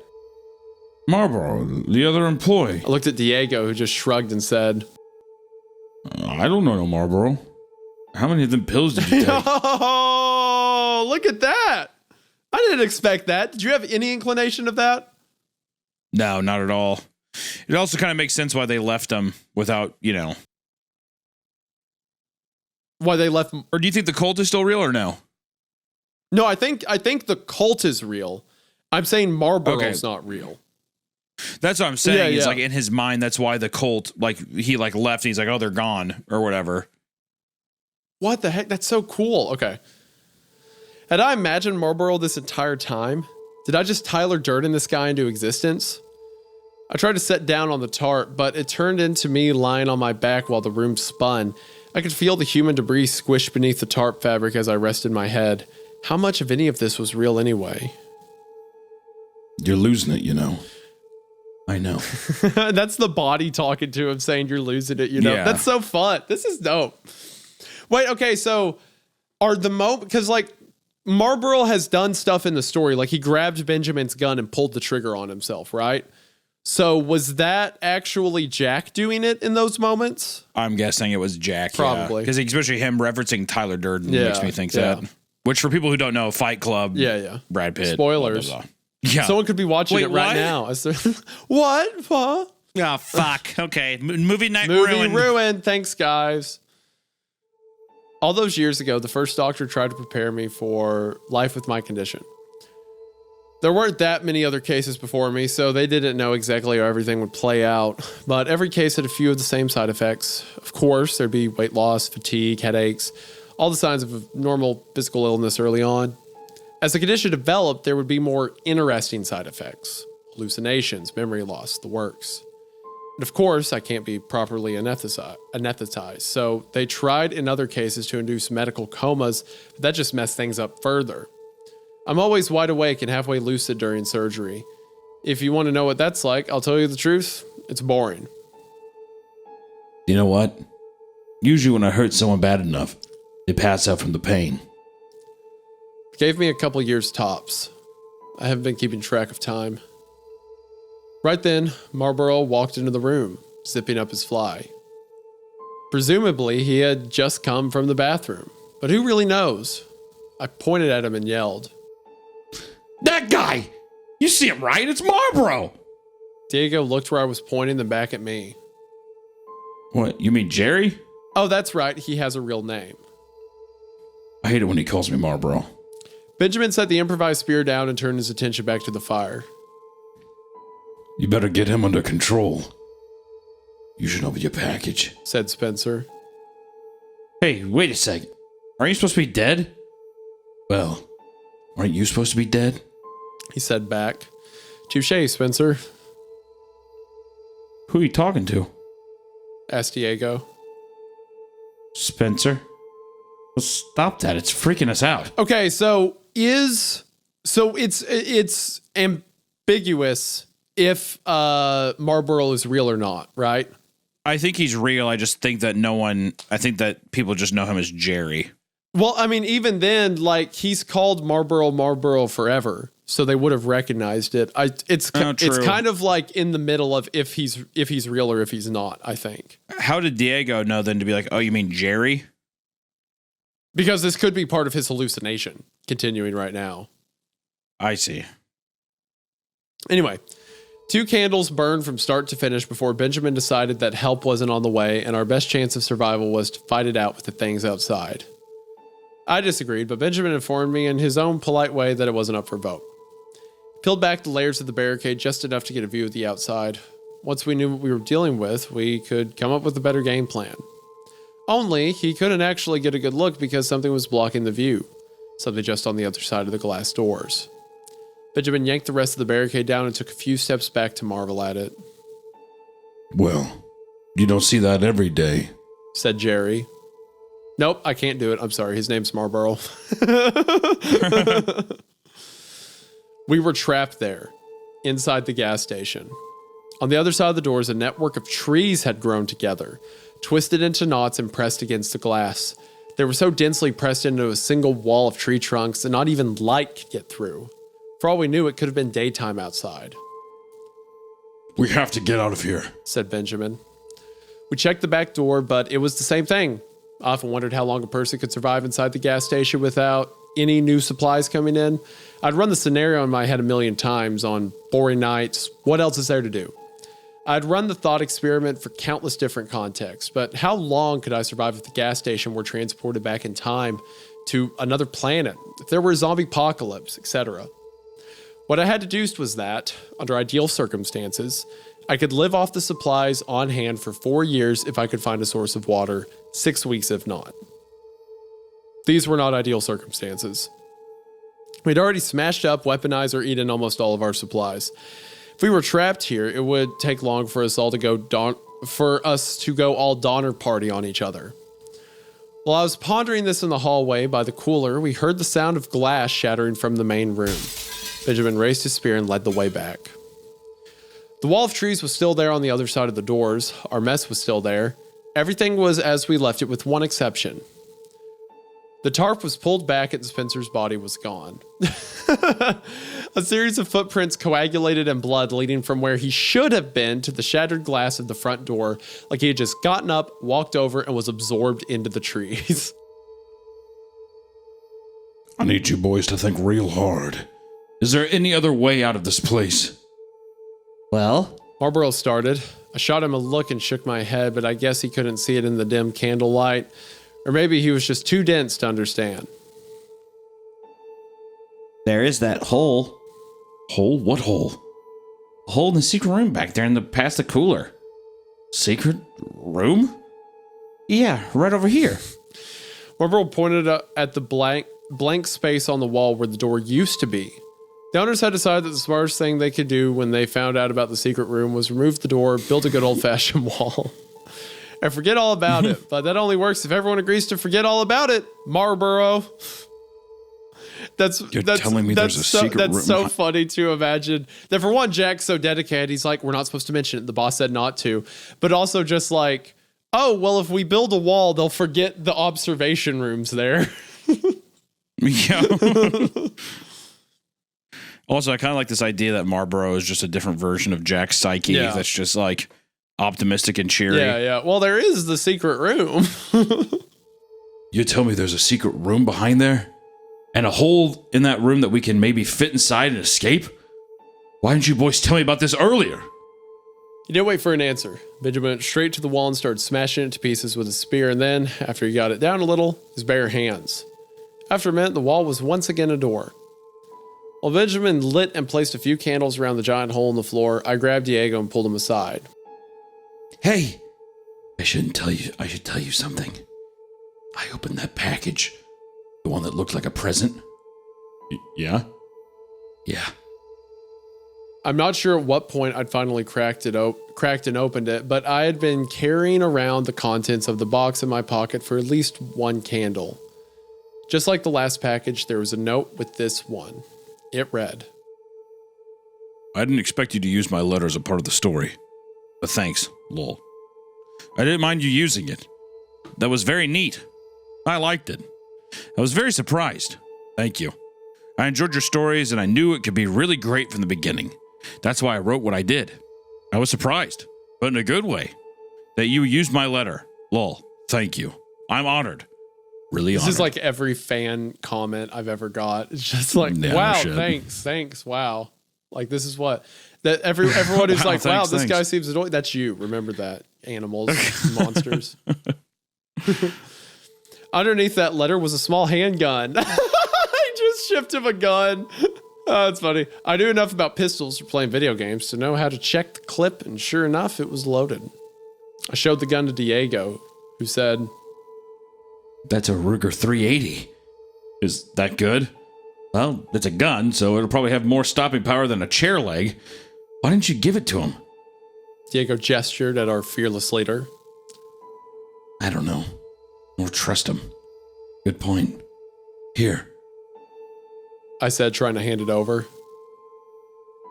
I'm not a gun guy. No, wait, man, you keep it. I got both legs. You need it more than me. Benjamin yelled to us from the secret room, Y'all ready or what? Time to see what's down here. and then he jumped in. I may have neglected to mention that it was a 10-foot drop to the cave floor below. I also may have taken a little pleasure in the sound of him crash landing and the pain moan that followed. For the rest of us, we rolled up a tarp and put some knots into it like a poor man's rope ladder. And I have to give credit to tarps. Those things are incredibly useful. We had spent hours above ground in a room with a dead body, unrefrigerated food, and Benjamin's body odor. We were all eating canned beans, and I think somebody probably threw up in the garbage can. My point is this. We were all smelling pretty bad to the point where I was doubting that I still had a sense of smell. But once we went into that hole, I knew for a fact that we hadn't. smell down there made our gas station funk seem like cologne. The very worst putrid odors from the storm drains around the station were nothing compared to this. Is it possible for a smell to be heavy? Because that's the best word I can think of for it. Not thick, just heavy. Diego and Marlboro took turns barfing. When they were done, Benjamin handed out the torches he had made from gasoline-soaked rags and chair legs. I don't know what the guy's deal is, but he sure is crafty. The cave was a straight tunnel starting under the gas station and heading away from town. It was plenty tall enough for all of us to stand comfortably, and there was a slight incline taking us downhill as we walked further into the hole. What the hell is this? Benjamin asked after about 20 feet. He waved his torch at the wall, and I saw that somebody had spray painted a message on the cave wall in red. It said in shaky handwriting, Rita the raccoon ate the cocoon. Oh, that's the thing that was on his cast. RTRATC. Oh, yeah. Yeah, you're right. So down there on the wall of the cave, someone had spray painted the thing that someone had also written on his cast. He was the only witness of it. I bet that's him doing that. That's what I'm thinking. Yeah. Because you were kind of finding out that the narrator is kind of crazy. Which or has would gone mean insane. that he's been down here before with this old god, right? He just doesn't remember. Yeah, I think that's also why it didn't kill him or anything. Also, the writing on his arm that said Marlboro was here is now much more menacing if it is him. Like his alternate self was writing like I was here on his own cast. That's pretty cool. Right. I said it a few times in my head and was pissed off at just how close it came to rhyming, but didn't. Like a song slightly off key. The handwriting was eerily familiar, especially the capital R, but I couldn't remember why. Well, we know why. There's another lawn gnome on the ground beneath it. We continued further into the cave, Benjamin way ahead of us, me bringing up the tail, hobbling along the best I could with just a single crutch. The deeper we went, the narrower the cave, the stronger the smell. Nothing about being down here away from the gas station felt like an improvement from our previous situation, but it wasn't until we made it to the tree that I really decided that we had messed up. I don't know how long we had been walking down there, maybe a half mile or so. Crutch miles feel a lot longer than normal miles. We eventually came upon an enormous black tree taking up the width of the cave. Looked like one of those 1,000-year-old sequoias, big enough to put a 2-lane road through. Holy shit. Enunciated Benjamin. I was the last to see what everyone else was wide-eyed and gawking at. The tree, in addition to being enormous, had some characteristics that you wouldn't expect a tree to have. Specifically, human body parts. A few arms and legs poking out at random spots, and right at eye level, a human face. Hey, I know that guy. It's Patrick. Said Marlboro. He touched Patrick's face and it peeled off and plopped to the ground like a wet Halloween mask. I don't think he's gonna make it. Benjamin said as he pulled something out of his jacket pocket and stuck it to the tree. What is that? I asked. Surprisingly, it was Marlboro who answered. That looks like C4 plastic explosives to me. Benjamin chuckled. Wow. You win the prize for that one, Ray, man. Yeah. It's the last of my explosives. I've been trying to kill this thing piece at a time for the last week, but it just keeps growing back. I have to kill the root system, blow it up and kill the brain so the rest of the network will die. That was you that put the bomb in the gas station? Yeah, well, back then I thought the building was the epicenter of the whole thing. Hey! Interrupted Diego. Jack was still in the building when you planted that? I know. Guys? Marlboro tried to get their attention, but it wasn't working. You knew? He would have died if that thing went off. Guys! Look, asshole. This is war. And in war, there are always casualties. You can't make peanut butter without smashing a few nuts. Hey, guys! What? Screamed Benjamin. I'm a little busy. Marlboro pointed back the way we came. We all turned to see Spencer standing in the middle of the path, a wicked smile in his face. Hi. Miss me? Diego screamed at me. Jack, the gun! I pulled the weapon out of my pocket and chucked it as hard as I could. It's a...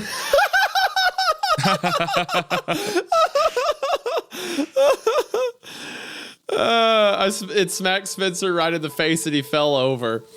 I was very proud for the 2 seconds it took me to realize what I had done wrong. What came next almost happened too quickly for me to comprehend.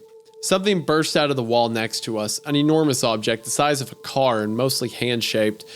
It wrapped its giant fingers around the other 3 and pulled them into the wall, and then I was falling. The earth had opened up below me and I was sliding through a dark tunnel. No, I was being pulled. More like swallowed, really. It went for a while, dirt filling my nose and ears and mouth, and then whatever it was spat me out into a pitch black room onto a rocky, wet piece of ground. I landed on my bad leg and probably broke it again. Well, I thought, at least this time I managed to hit Spencer.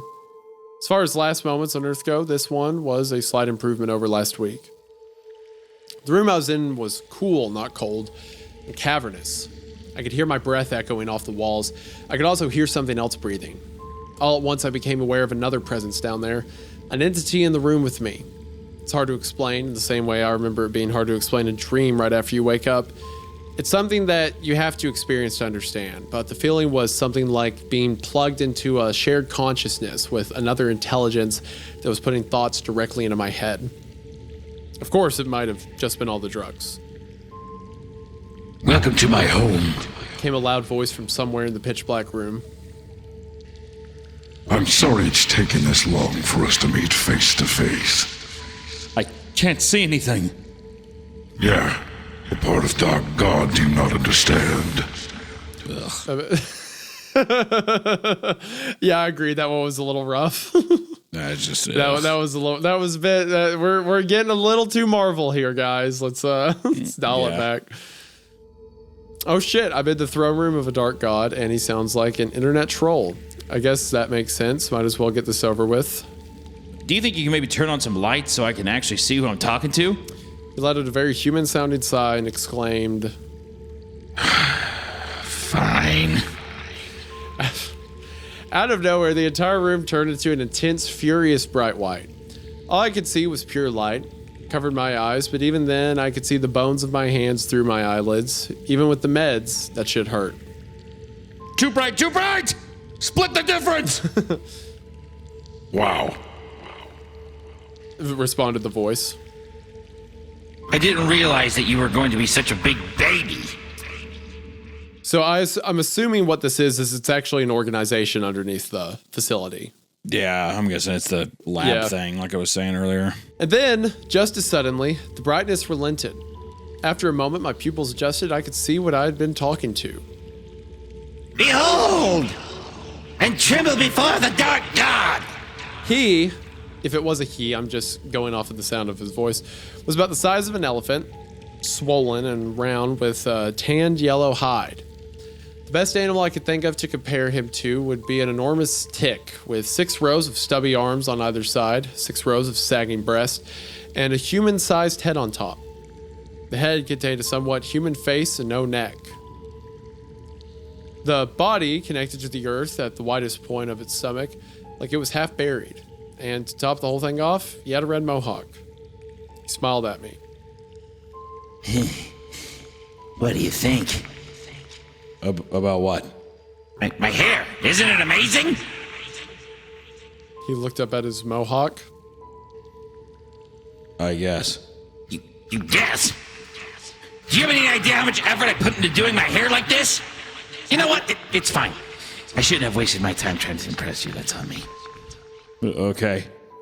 I said, attempting to push myself to my feet. Only I'm gonna just interject real quick. Losing me really quickly. It is. Losing me I extremely was quickly. strapped in, and I'm immediately falling down the staircase, really quick. I hope this turns out to be like a rug pull. It's like this is just like the lab people doing something or whatever. Yeah, we'll see.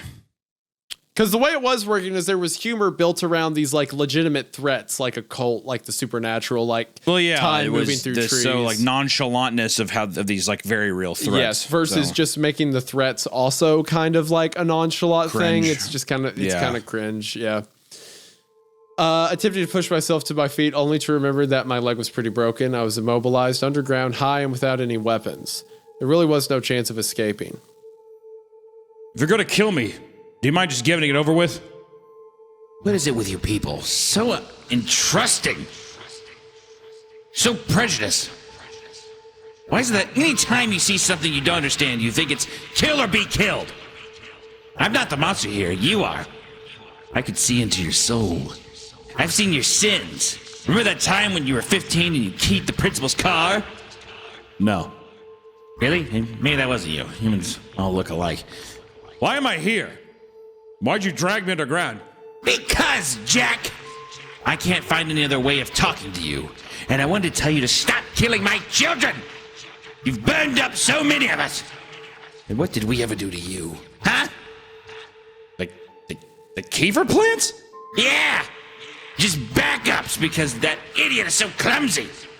They're harmless, though. I've been trying to put some people in the office so I can get a little political influence in this awful town. To take over the world? I asked, even though I was starting to see where this conversation was going. No, I want to pressure the city council to cut back on logging. I'm trying to save the world. But you and your awful friends keep killing us and trying to blow me up. But Spencer, he beat the shit out of me. That guy is awful. He's following your orders. But excuse me for thinking that people have the potential to be rehabilitated. I had Spencer because I needed someone to protect Kiefer. And I gave him a very specific orders not to kill anyone, which he agreed to. But you've killed tons of people, the cultists, their entire compound. Yeah, actually, no. I hate to be the one to say this, but those guys killed themselves. Yeah, it was really sad mass suicide. I mean, but if you listen to them, I think it was pretty obvious. I mean, you guys should have seen it coming from a mile away. I mean, consequentialism mixed with a moral obligation to end suffering. He waved one of his 6 arms in a jerk-off motion before continuing. I didn't want to let all those perfectly good, fully formed adult bodies go to waste. Do you even know how hard it is to make one of them from scratch? It's not easy. But you sent those things after us at the gas station. Again? With the self-centered hero complex, it was never about you. I sent my children to bring Spencer's body back here. I was hoping I could get him home in time to rebuild him without any permanent brain damage. I think next time you see him, you should apologize for what happened. I swear, ever since Romero made zombies cool, people see a dead man come back to life and instantly they get the urge to kill, kill, kill. Whatever happened to calling this a miracle? Nobody freaked out when Jesus came back. Oh, God. Are you saying that Jesus was like the mathematist, just a reanimated corpse? Is that really what you want to talk about, Jack? But doesn't Dark God mean like evil? The last time I was awake, Dark God had a completely different connotation. But this is really brutal. This is rough. But you can't use my branding as your excuse for burning up Kiefer. You asked me. You deserve the ass whooping you got. But I searched my mind for any proof that the Dark God was the monster I knew him to be, but the only thing I could come up with was a sad, icy cold realization. We're the monsters. I'm afraid so. I'm sorry. Good. That's a start. so this is it? Your reason for all the weird stuff going on here at the gas station? No. Nope. I'll be honest with you. I have no clue what half of these things are. Their gas station is weird, and even I don't know why. The hand plants and the Kiefers were me, and the smell, I'll fess up. That's me too. But all the other stuff, man, it gives me the heebie-jeebies. You know, the weird glowing worm bug thing? That was pretty weird, huh? So, what do we do now? Now? I send you and your friends back home, and you quit killing me. That's my deal. Can we agree to that? Yeah, I think so. Good. Should we shake hands or? At that moment, an enormous hand burst out of the wall and wrapped its fingers tightly around me. The next thing I knew, I was coughing up dirt, down on all fours in the street outside the gas station. It was morning, Oh, good. said Benjamin.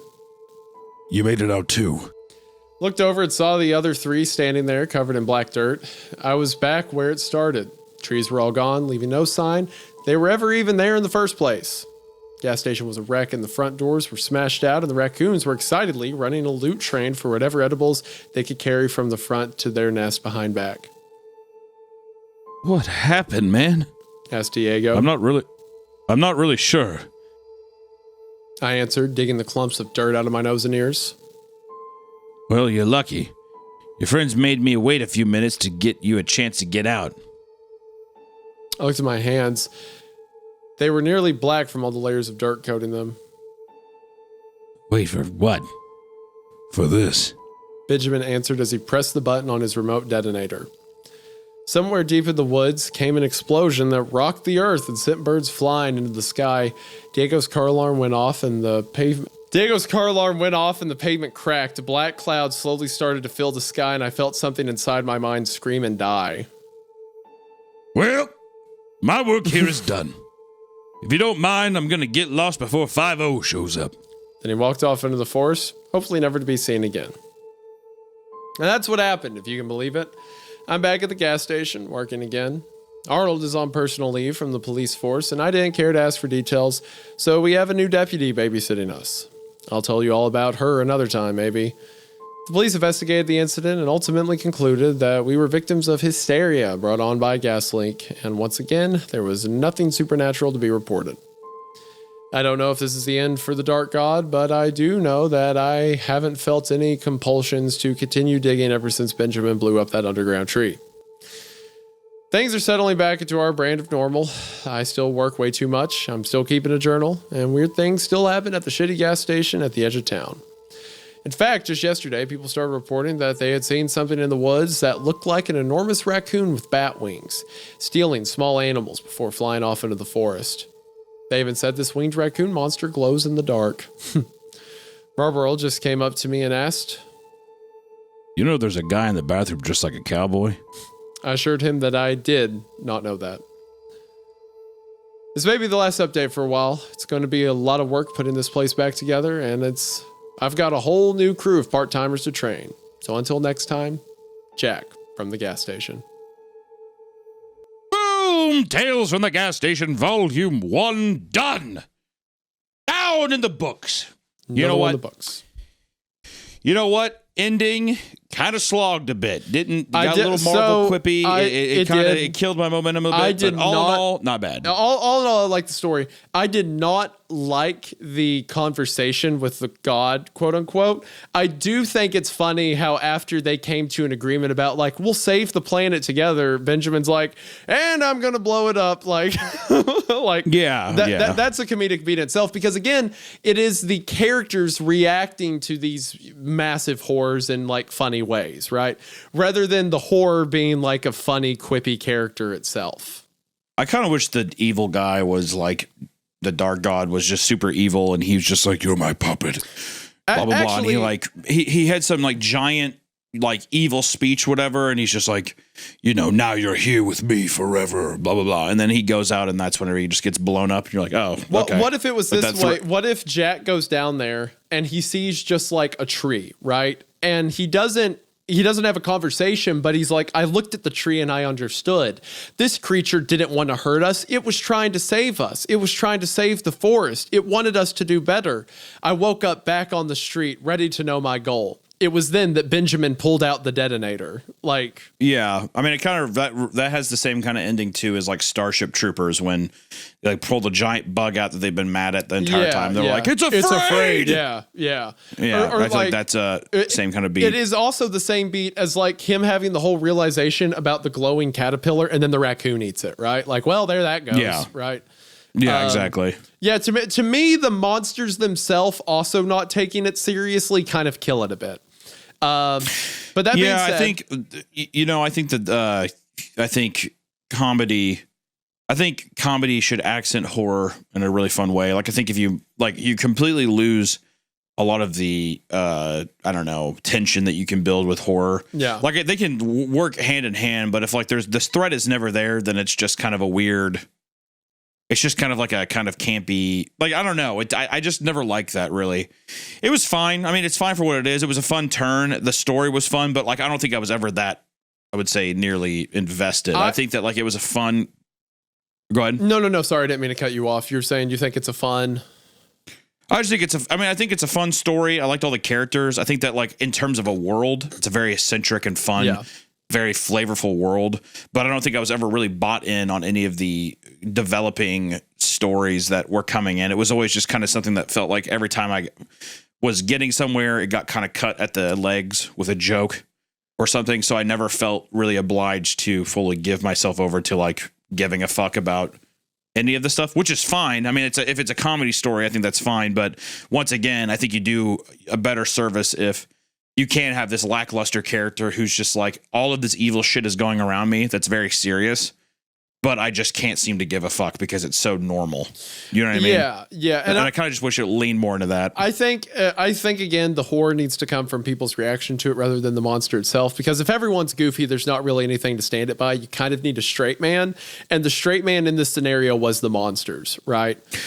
Also, what do we have with the guy, the trench coat guy? Or is that just supposed to be something that happens in a different I think it's something. volume? I think it's just something else strange that happens because we had that. We also had the garden gnomes, right? There were several things that weren't explained here.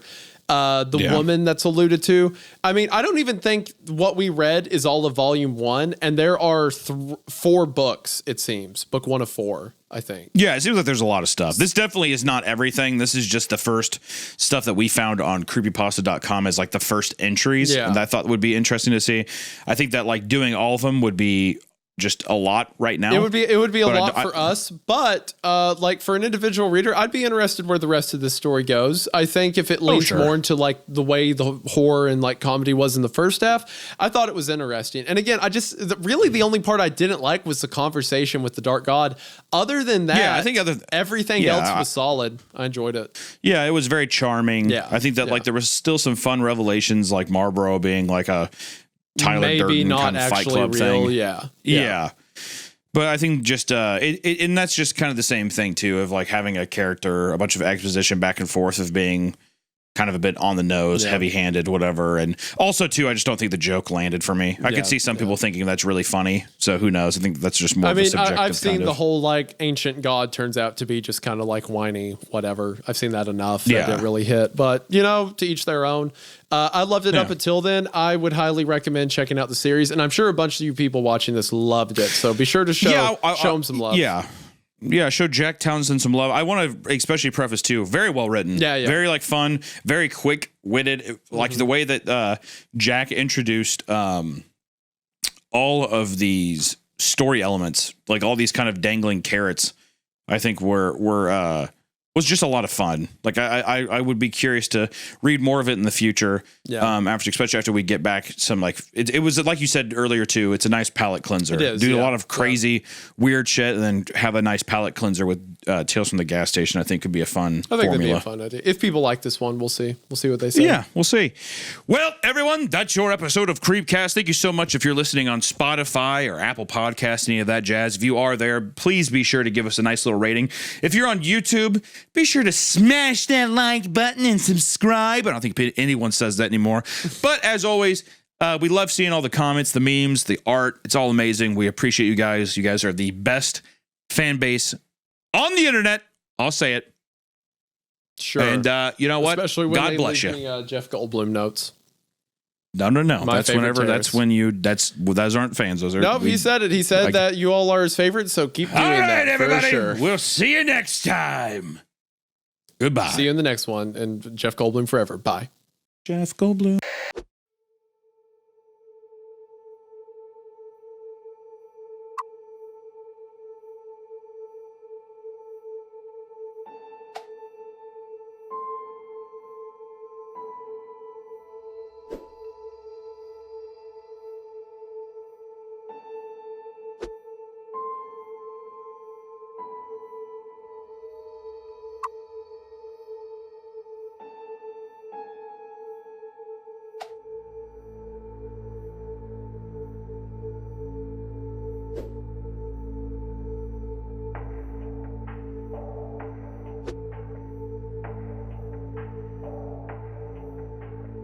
You